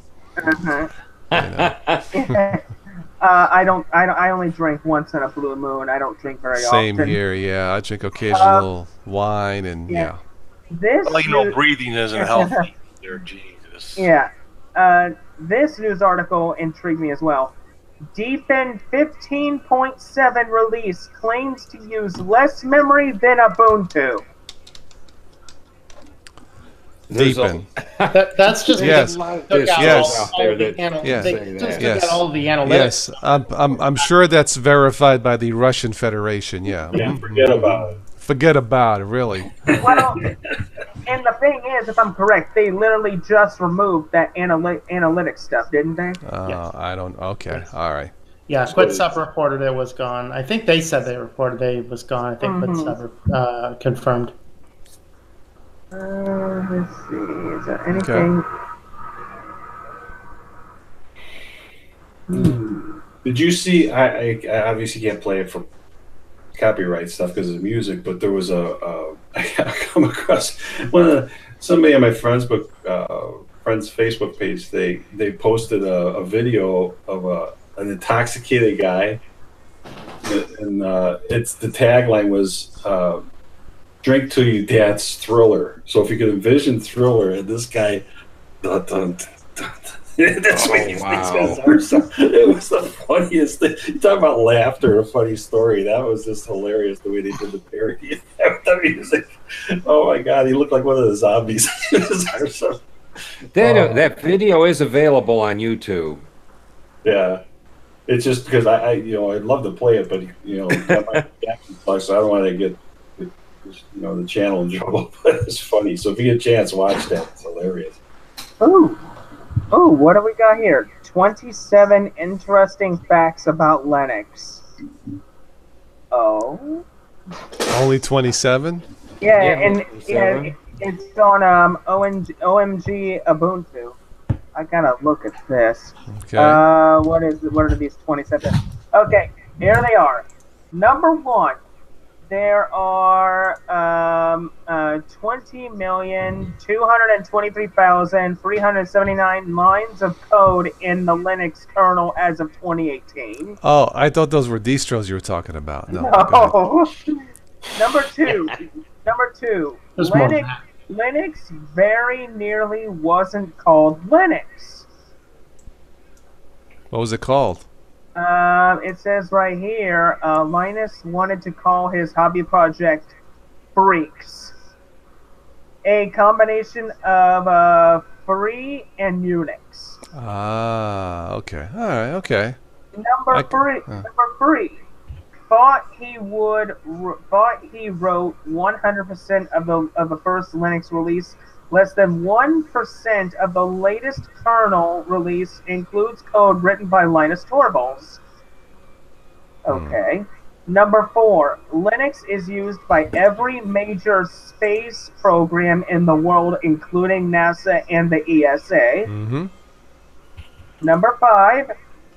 Talking of the wider universe, there are actual asteroids in actual space named after Linux. Okay. Number 6, and this is already apparent. Tux, the Linux mascot, is a penguin. No, I don't. I think he's a trans something. That's what I think. No, I'm just kidding. But Number 7. Linux totally dominates supercomputers as of 2018. Yeah. 100% of the world's 500 fastest supercomputers run Linux. Okay. Number 8. The Linux development community is incredibly active. Well, no. Might be a little too active at times. Yeah, really. Bunch of busy beavers. Yeah. Number 9. Early Linux development took place on the Minix operating system. Number 10. Linux 1.0 was released on March 14th, 1994. Mm-hmm. Number 11. Linux runs on everything, from smartphones and servers to submarines and space rockets. Mm-hmm. Number 12. Wow, I never knew this. Steve Jobs offered Linus Torvalds a job in 2000 on the condition that he stopped development on Linux. Thankfully, Linus declined the offer. Interesting. Yep. Number 13. Need proof of how successful Linux is? Take a look at a longtime arch rival, Microsoft. The company who famously tried to extinguish the project in the early 90s now leverages Linux in its server business. Mm-hmm. Number 14. Talking of contributions, Google, Intel, Hawaii, Samsung, Red Hat, Canonical, and Facebook are among the top contributors to the Linux kernel development in recent years. That's probably a problem. Number 15. Linus was born in Finland, in the Bengal country, and considers Swedish to be his mother tongue. He says he's often uncomfortable speaking in English because of his pronunciation differences, but prefers to read English books. Okay. Number 16. It may be the biggest free software project now. See number 1. But when the very first kernel was released back in 1991, it was made up of a comparably minuscule 10 kilobytes lines of code. Number 17. Following its development and release schedules, a new version of the Linux kernel is now released every 66 days or so. And it keeps breaking every 67 days. No, just kidding. But Well, it's true. I need to say real briefly before Colin, I apologize. I thought I sent you the link to join me. If you're still there at PCTLC, Colin, please stop by. I thought I did and I didn't. I just realized 47 minutes late. I'm sorry. Okay. All right. Number 18. Linux isn't Linus Torvalds' only celebrated creation. The famous man is also responsible for the Git versioning system and the scuba diving app Subsurface. Okay, nice. Number 19. Those breathtaking special effects you see in movie blockbusters, well, they are particularly thanks to Linux. An estimated 90% of Hollywood visual effects rely on Linux at some stage in the production pipeline.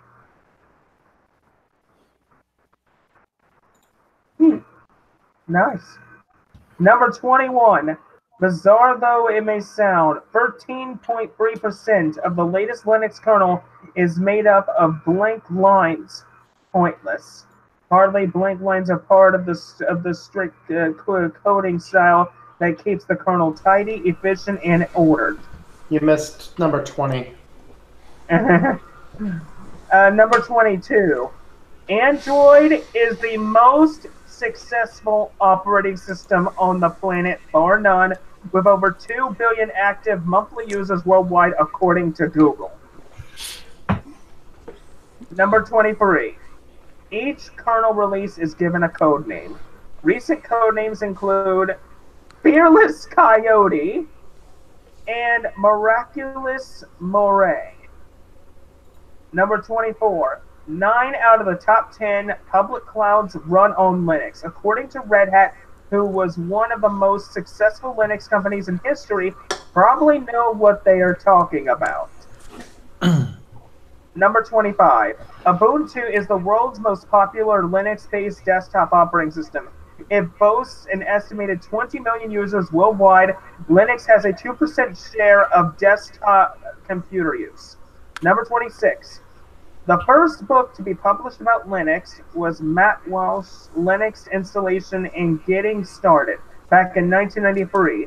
The first dedicated magazine, Linux Journal, was published a year later on March 1994. The first issue carried an interview with Linus. And finally, number 27. Linux is the most famous example of open source software. But did you know that it wasn't always that way? Early versions of Linux was distributed with a license forbidding commercial use or redistribution. It was version 0.12 released in 1992 that saw Linus adopt the GPL, making his code freely available to all. who knew what would happen, you know? And that's pretty much 27 facts about Linux. Interesting. Well, I need to jump off here, so I'm going to head out. All right, Tom. We'll catch you next time. You guys Yep. later. All right, good night. Everybody. Good night, Tom. Yeah. Can And you there's guys hear me? Colin freezing away over there. Hey, Colin. How you Yeah. going, guys? You can hear me? Welcome. We can hear you. Yeah, sorry I sent you the that's link all right. late. I thought I did before. Anyway, I'm sorry. No, What's the that's weather all right. like there, Colin? Is it how cold It's is it? actually quite nice today, but it's actually cold in the house. So the house does get very cold. But it's shining with a lot of sun outside today, so I'll probably go outside later. But yeah, I've got to Is it keep warm snow while I'm there? talking to you guys. Sorry? Does it snow there? No, I'm not in Perth. It only does in one place. It snowed on one little mountain called Bluff Knoll, I think it's called. It's in the middle of nowhere down south. But over in the east, it does snow a fair bit in the mountains. So, but I'm in the west, so not much snow here. Oh, it won't be long, Colin. You'll be in a t-shirt and we'll be wearing that kind of clothing. Yeah. Yeah, mate. Yeah, that's for sure. I hate the cold. Can't stand it. Oh, Give me the warm days anytime. I agree. Totally, yeah. Totally OS. That's right. And totally warm is how I like it. Yeah. It was totally warm in Florida last week, that's for sure. Oh, that's right. How did it go? It was very nice. Very nice. You were at Disney or? We did a day at SeaWorld, 2 days at Universal, which is awesome. Yes. And then 2 days at Disney, and then we kind of did a relax on Friday. We went to Disney Springs, which is their I've little not been town there. of Okay. restaurants, entertainment, tons of shopping for the ladies. There's a lot to do there. A lot to do down by that area. Kissimmee and all down there. Yeah. It's a lot, and it's grown since the 90s, big time. Oh god, yeah. Yeah, big time. More traffic now, of course. I guess that's normal. But even back in the 90s, it was a lot to do. I remember going to an outdoor concert to see Christopher Cross of All Arts, and he's still around. He just released an album last year. It's a pretty good album, actually. Yeah, he sounds the same. But those were fun times back in the 90s. Before we got tied to our phones and tablets, we actually talked face to face. Wow, imagine that. Communication face to face. Yeah. A handshake, a hug. What a concept. Yeah. I'd just like to say to the person by the name of Mill in the chat, he said they've finally had some rain in New South Wales. Okay. The reason he has said that is because we have farmers in Australia that are absolutely desperately trying. They're struggling. The farmers in Australia. Drought. Okay. Especially over in the east. And I've given a $20 donation online as well because they're doing that bad. But they had some trucks go over from west, travelled 3,000 kilometres across the east with a convoy full of hay bales for the farmers because they're doing it that tough. So so it's good to finally hear that they have got some rain in New South Wales. Okay. So good luck to And them. we're getting drowned over here. I mean, it was so hot and humid, and all of a sudden the temperatures drop. But we've been getting so much rain that we've got horrible, horrible flooding that they haven't seen, and it seems like years, decades over here. I mean, it's not inches; it's feet of water we've got over here. Wow. Yeah. There was rain's something had like quite a bit, Madison too. is our capital. They're 35 miles north of me. And in certain areas there, they were showing some shots last week. That's before the rains came this last few days. And they were waist high in water in some areas, if you can imagine. It's a real shame, isn't it? There's too much rain in some places. There's no rain in other places. Just never seems to be a consistent across the board where everybody's can be happy, And our west coast is burning up. We've got thousands. Yeah, California. Burning up. Is that still burning, California, or is it? Yeah. Is it out? It's still burning, is it? And this is every year, isn't it? California, this happens. Yeah, but this year seems worst right now. Yeah, it's very bad this year. Yeah. I mean, there's a lot of homes that have been lost. There's been people that have been lost in there. It's They terrible. said that California fire started with a guy blowing out his tire and the sparks from the rim. That's what they say happened. Fires, Is that right? Intentional Yeah, too. that's what I read. Yeah. Is that a police chase or just an idiot? In Florida, they have droughts like that too. And I remember if somebody flicked a cigarette out or whatever, and it was unbelievable some of the stuff that was going on. But these fires, my son, when he came back from his honeymoon, he was up in Utah, and there were photos. I said, "What is that fog?" He goes, "That's the smoke from the fires." And where he was at was nowhere near California. It traveled that far. Yeah. And it's even worse if over the winter you get a lot of rain, but you get a very dry summer, and the bushland's gone out of control.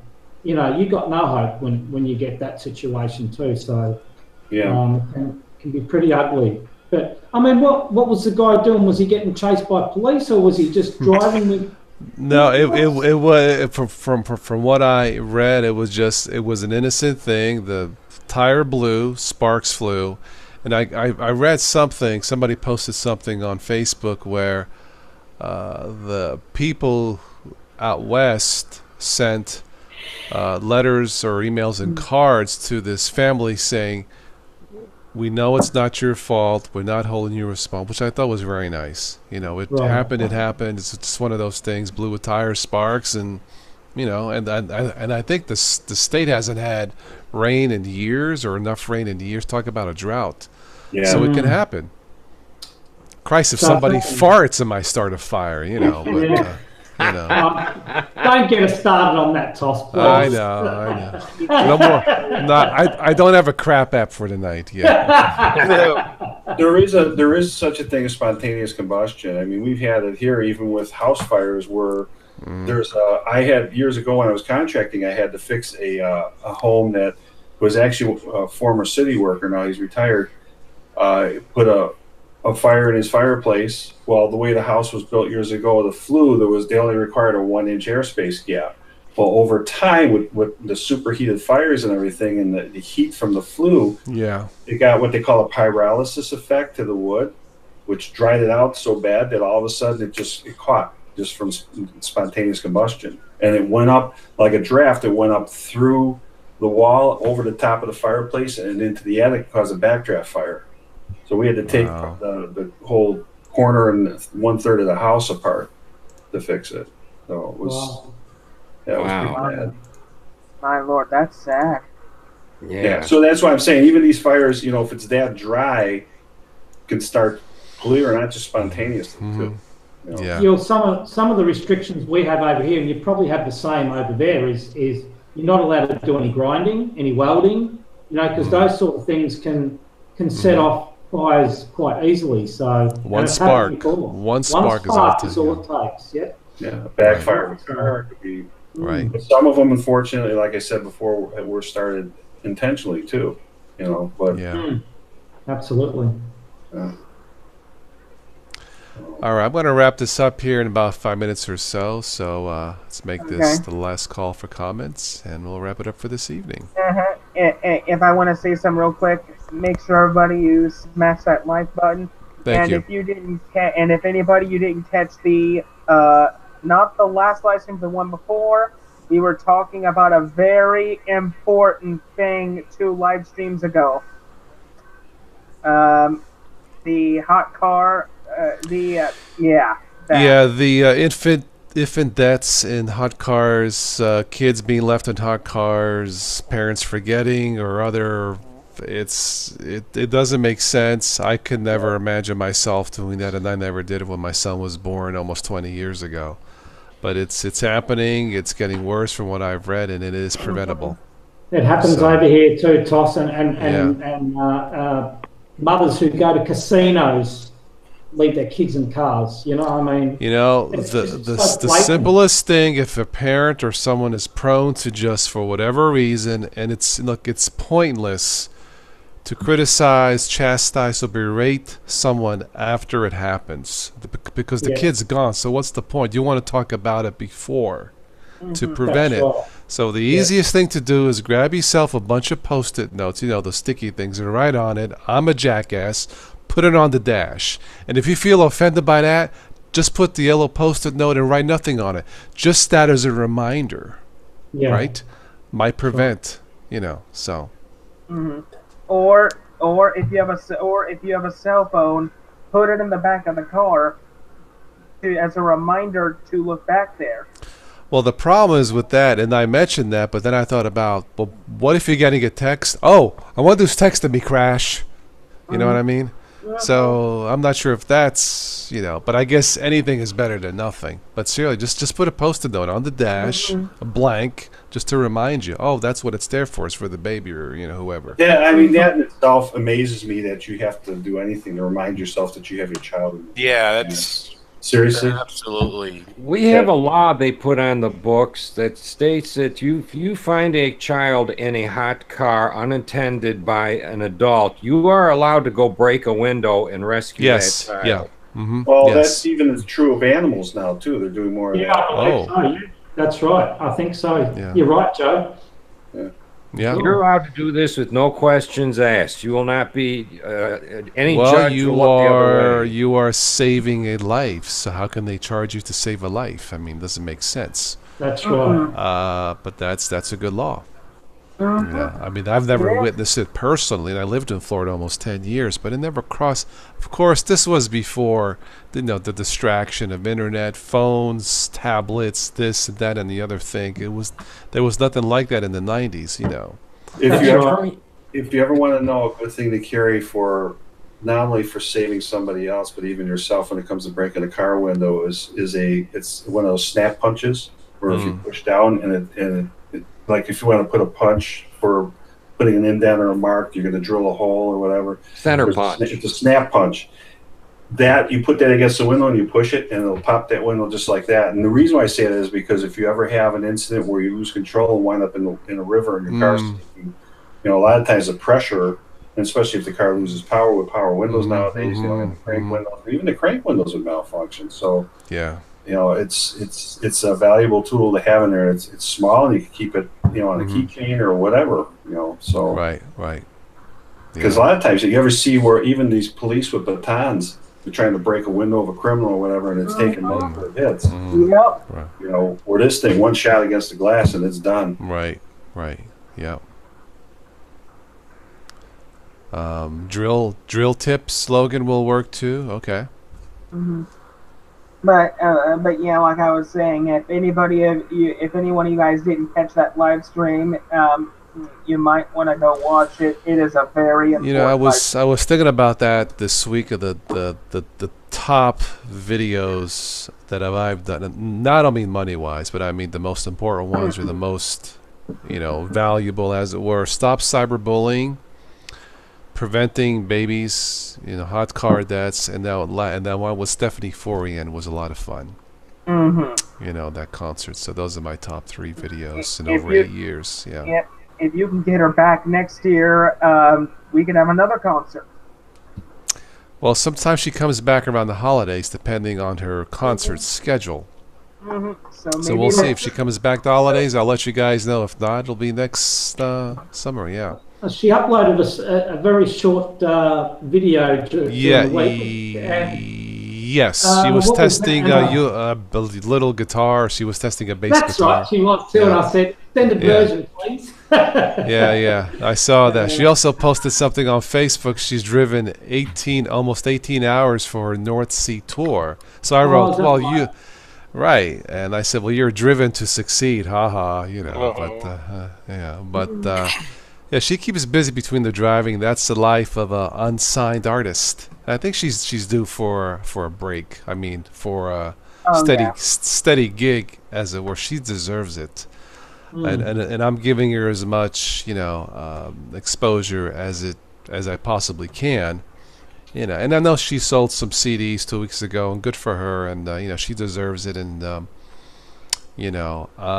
but her dream is to tour the U.S.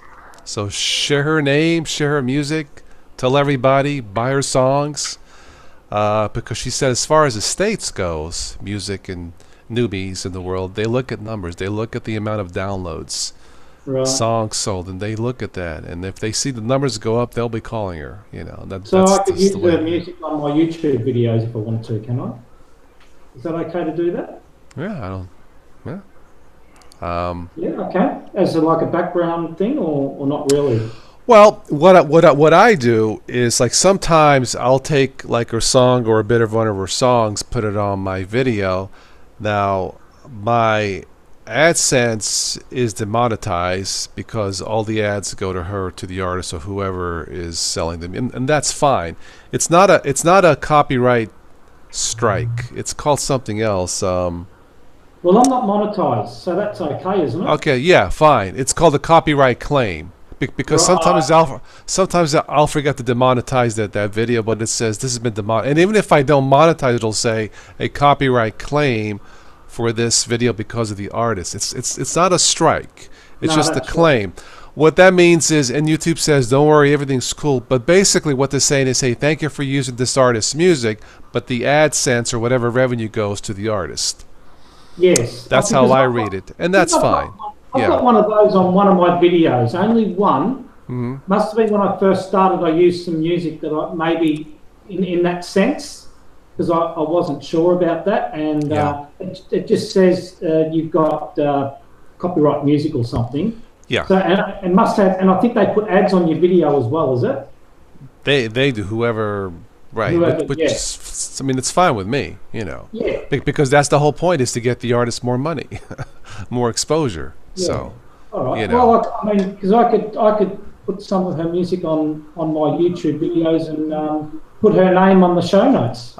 That's what I do. I'll put something in the notes or on the graphic, music by Stephanie put the StephanieForian.bandcamp. Look, it all adds up. That's a no cliche term, I know, but it all adds up, you know. Absolutely. You know, because she's gone from really a nobody just a couple of years ago to somebody, at least for us in this community, and all because somebody mentioned, take a look at Stephanie. See, it starts somewhere. It starts with a voice meaning a fan or somebody. I think it was Graham Linux. I think she said, I can't remember. But he made me aware of her, and somebody else that I'm like, so I looked at two of her songs, and my first thought was, this is not fake. It sounds real. And one thing led to another. Anyway, so 2 years later, we were able to do the concert 2 weeks ago, and I think she was surprised by how well it went. Look, I knew everybody was gonna like her and her voice. I knew that. I wasn't sure about her type of music. I think Heather says you don't care for her style for the music, and that's fine. Like, it's not for everybody, but she does have a good voice, Heather. Absolutely. You know? I agree. Yeah. So. I don't mind her Feels style. my eclectic taste. Yeah. I've been listening to her stuff for about 2 or 3 weeks now, and I can tell you the CD is a real production CD. It's not something someone burned and slapped the label on. No.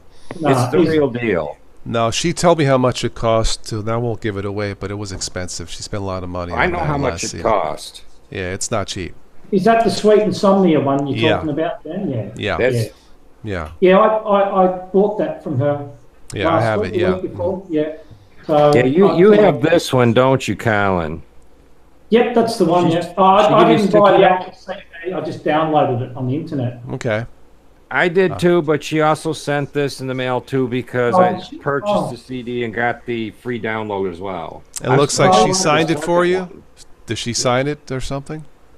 She didn't sign the CD, but she did send a sticky note with it. It says, okay, cool, Hi, cool. Daniel, thank you for...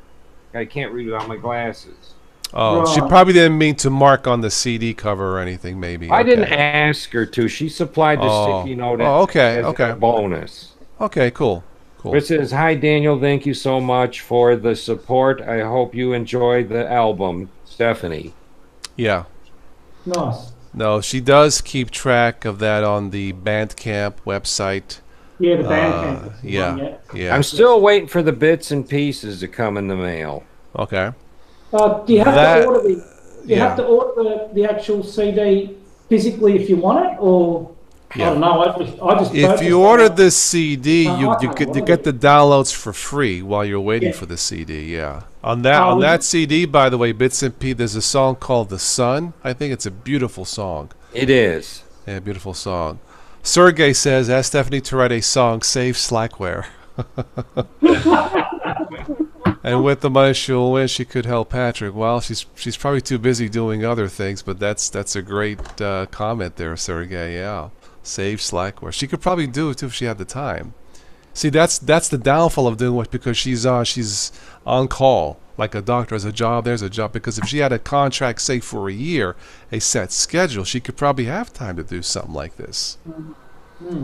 You know, but that's her dream, is to tour the U.S. So Stephanie, we're trying. Because we want you to tour the U.S. You're an American girl, like the Bruce Springsteen song, born in the USA, you know. So the Germans can have their own German girls over there, you know. You know. Yeah, if she comes back this holiday, we'll see. If not, it'll be next year. Yeah, I'll might go and have a look at her website every now and then and see what else is new and download a couple more, I think. So, I don't Yeah, mind the she music. told me last year, a couple of years ago, she's written over 250 songs. Oh, really? That many?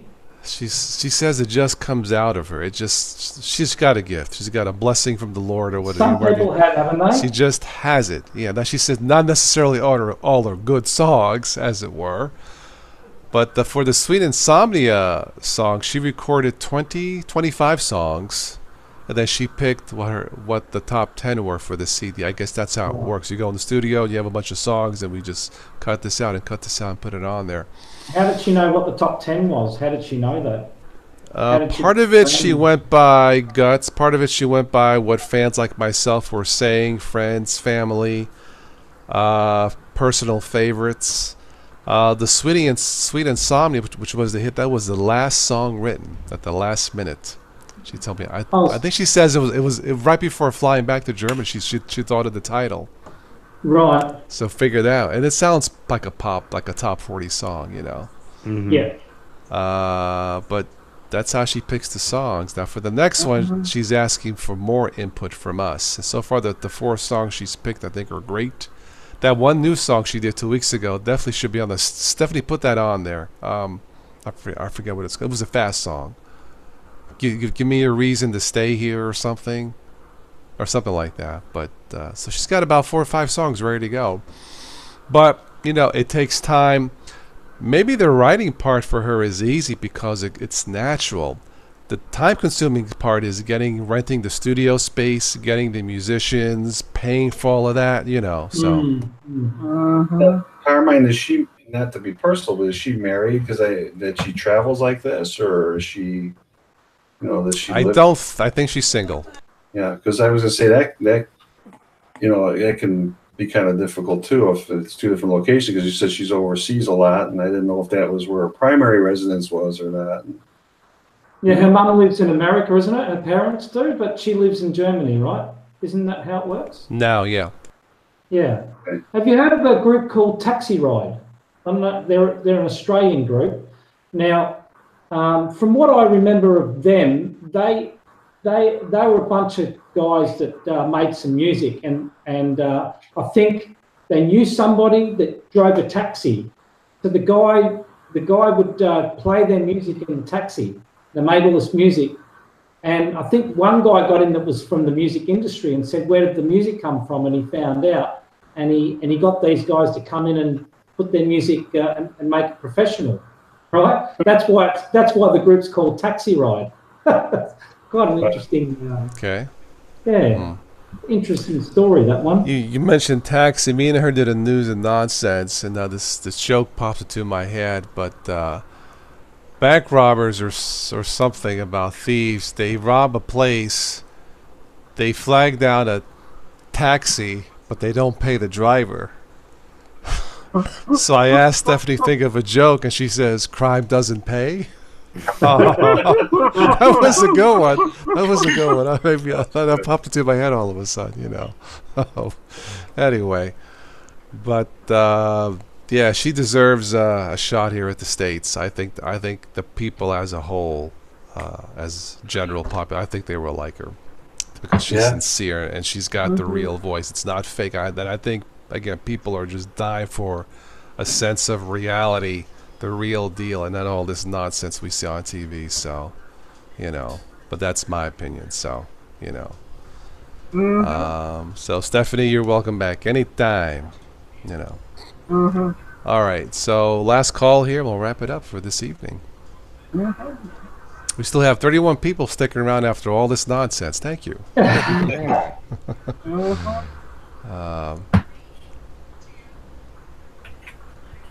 TOS, on your channel, like anything goes. It's not just operating systems anymore.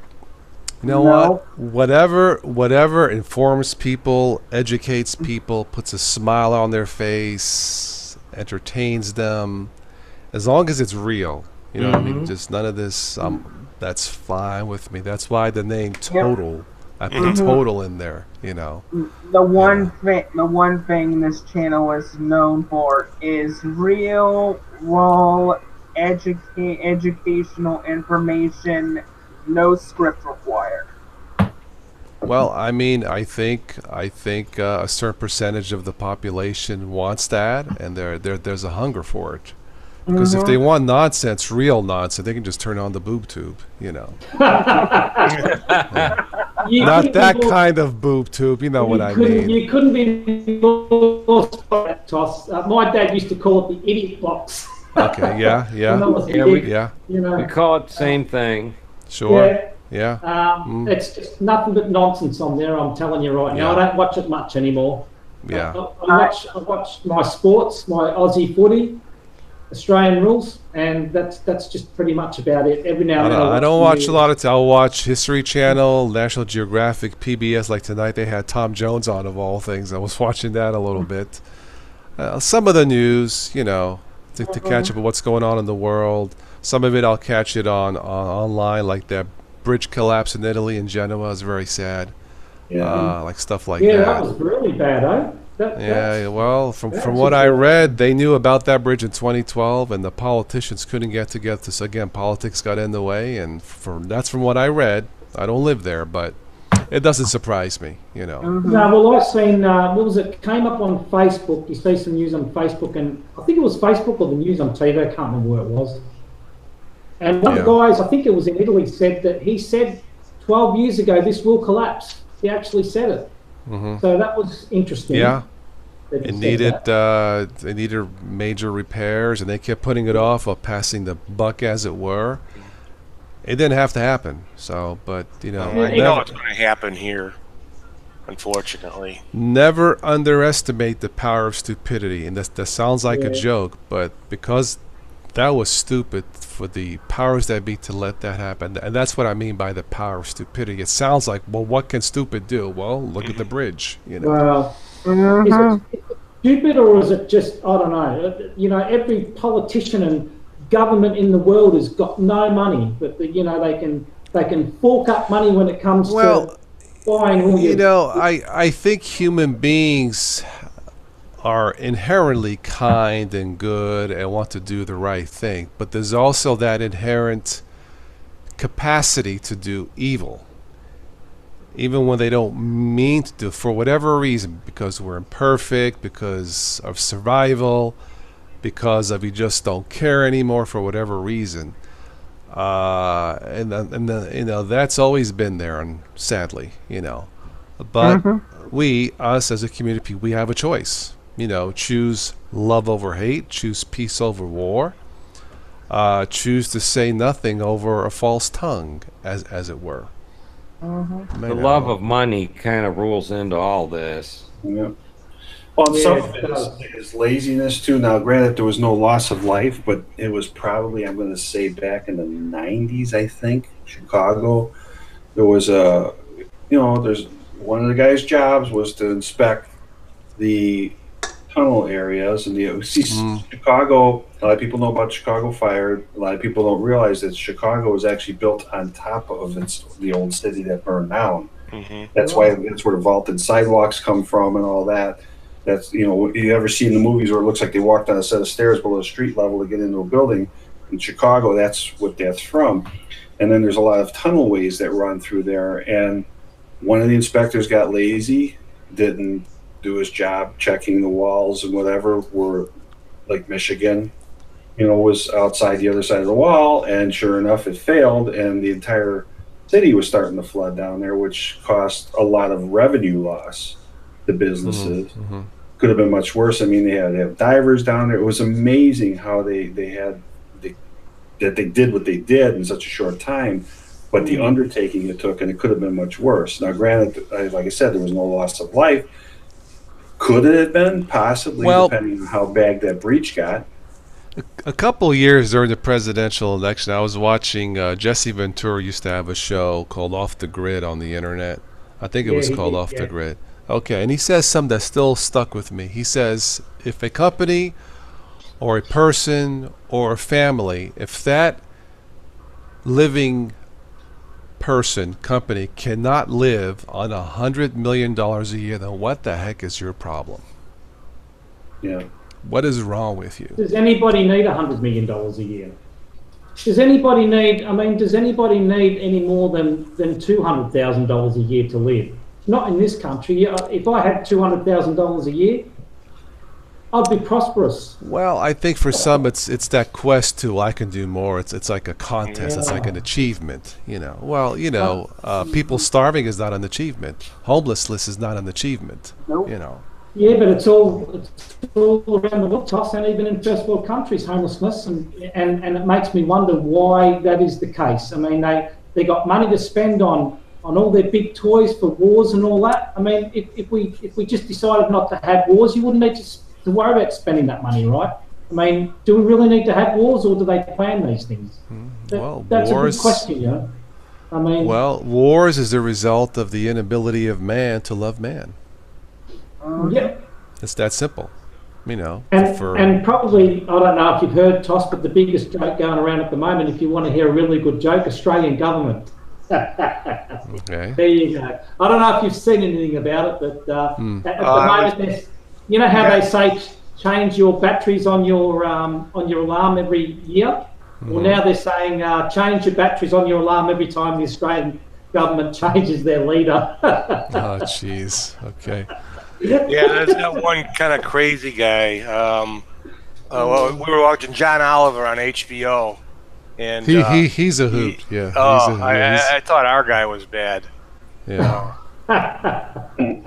Yeah, John Oliver is a hoot. He just lays it on the line. Yep. I'll watch him sometimes. I'll watch who's the Bill Maher is a hoot. He attacks both sides, even though admittedly he's more liberal, as it were. But he attacks both sides. I remember that year he made joke of Anthony Weeder. I watch Chris Cuomo on CNN. He likes to hit hardball. I'll watch that. There was a funny thing of one of the ladies off of Fox News. She attacked for whatever reason she attacked Denmark, and she was saying all these things like everybody's poor, that the healthcare system sucks, no one graduates college, they're all losers. Finally, the president, I guess it was the president of Denmark, saying, "Look, it's not true. Of course, people graduate college.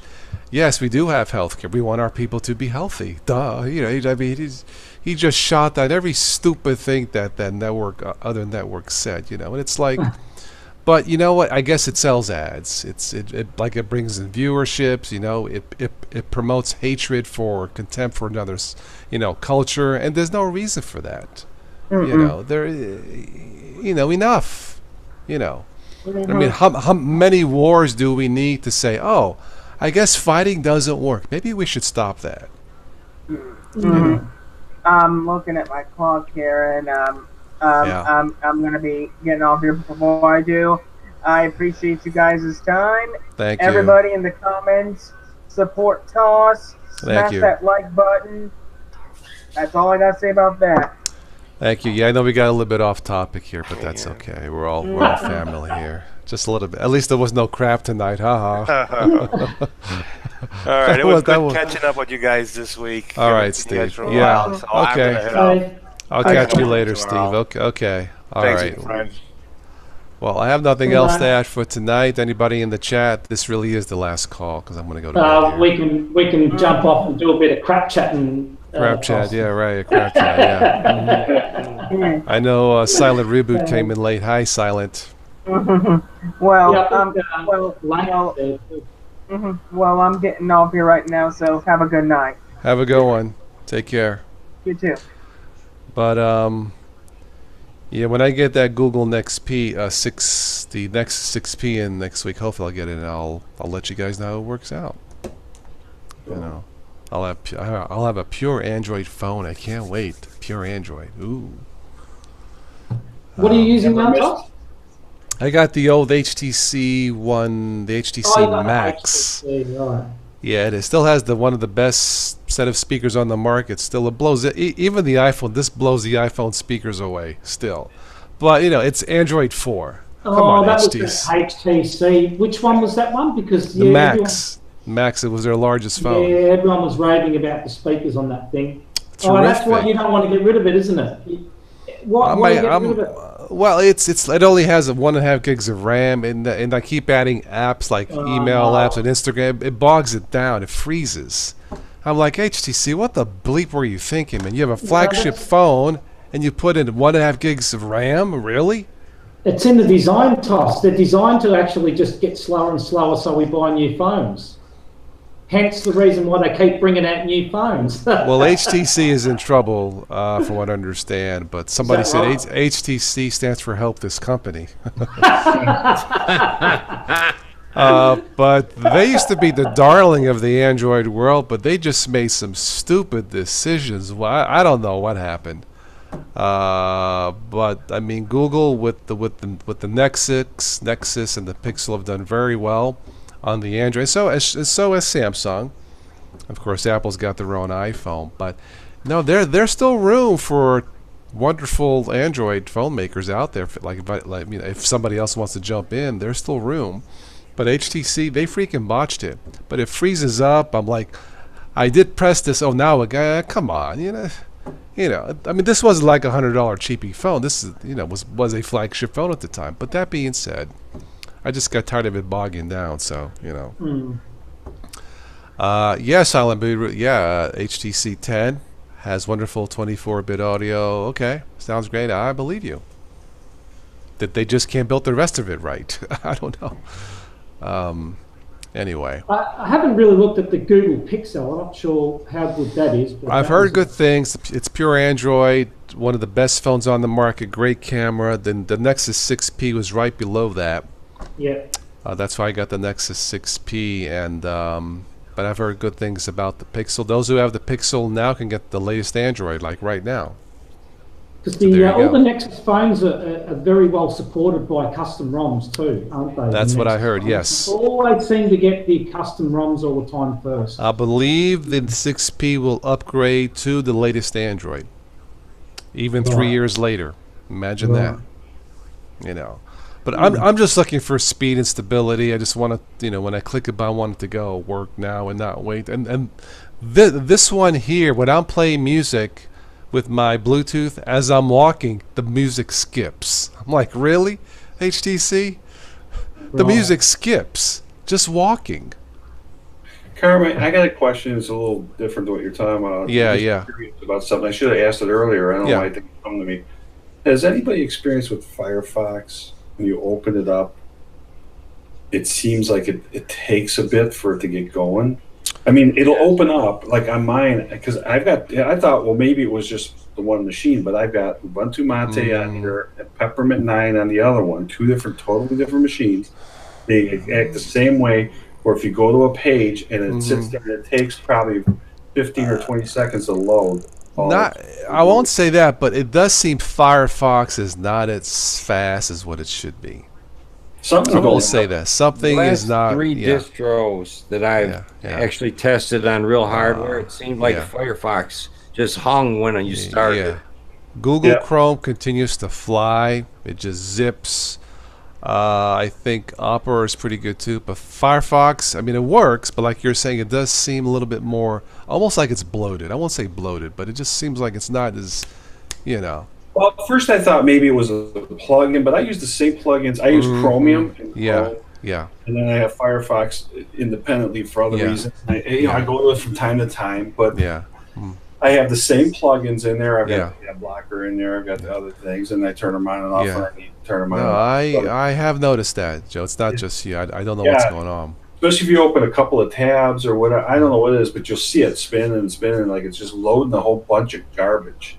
But that's why I web browser hop. I don't distro hop, so but I think I've experienced that too. But I think I also experienced that on Google Chrome as well. I think it's the websites maybe. Yeah, Chrome not so much, it seems. Yeah, Chrome even Chromium has acted kind of wonky lately. Sergey says probably changed the TLS procedure for security reasons. Oh no! If that's the case, then they took a step backwards. I understand the security part of it, but it shouldn't be hanging one thing to be a little slow. It's another thing to be hanging, and that's what it does. It hangs for 20 seconds. Are we still in a phase where people are still trying to catch up with HTML? Well, I run WaterFox, which is a cousin to a Firefox, and WaterFox, it seems to run really good. It's my primary browser. Things open right away with it. Well, WaterFox is built off of Firefox, but it's usually about 3 or 4 versions behind. They do security updates. They offer them every once in a while to patch something. But it does work. And it's only what, like one person that's a developer for that, though. It is. It's a good browser, but it's just I think the concern is there's limited resource working on it. I don't know. All right. Well, I am done for tonight. Daniel and Joe, I think check your emails. I posted I think a 10-minute video of the highlights of Stephanie's of us laughing at jokes, not her singing, on the Patreon and on the PayPal supporters. So check your emails if you want to take a look at that. Just something I put together that I was so ticked off. I did the Manjaro video. I was editing, my machine, it takes forever. Then I realized, I didn't adjust the sound level. I'm like, you son of a freaking. So I got to do it over, Was that little 4-minute video you guys did or something? Where I think I saw that. It's funny. I want to watch that. I just saw that. I came across it. So. Well, I posted like with a good time. Yeah. I mean, that concert she did 2 years ago, 2 weeks ago, was 3 hours long. I mean, it wasn't all singing; it was the talking and joking, me and Tim. Right. But what I did, I looked at it again, and I took out the parts that were funny, us joking and stuff, and me and her and Tim laughing, and I think Colin was on too. So Yeah, it was. But, so I did a laugh highlights of that, because if you guys want to see the whole thing of her sing, well, you know how she sounds anyway. But I just thought I would do that of us laughing, so just something different. All right, well, that's it. Have a good night, guys. I'll catch you next time. All right. I'll see you guys. Good night, everybody.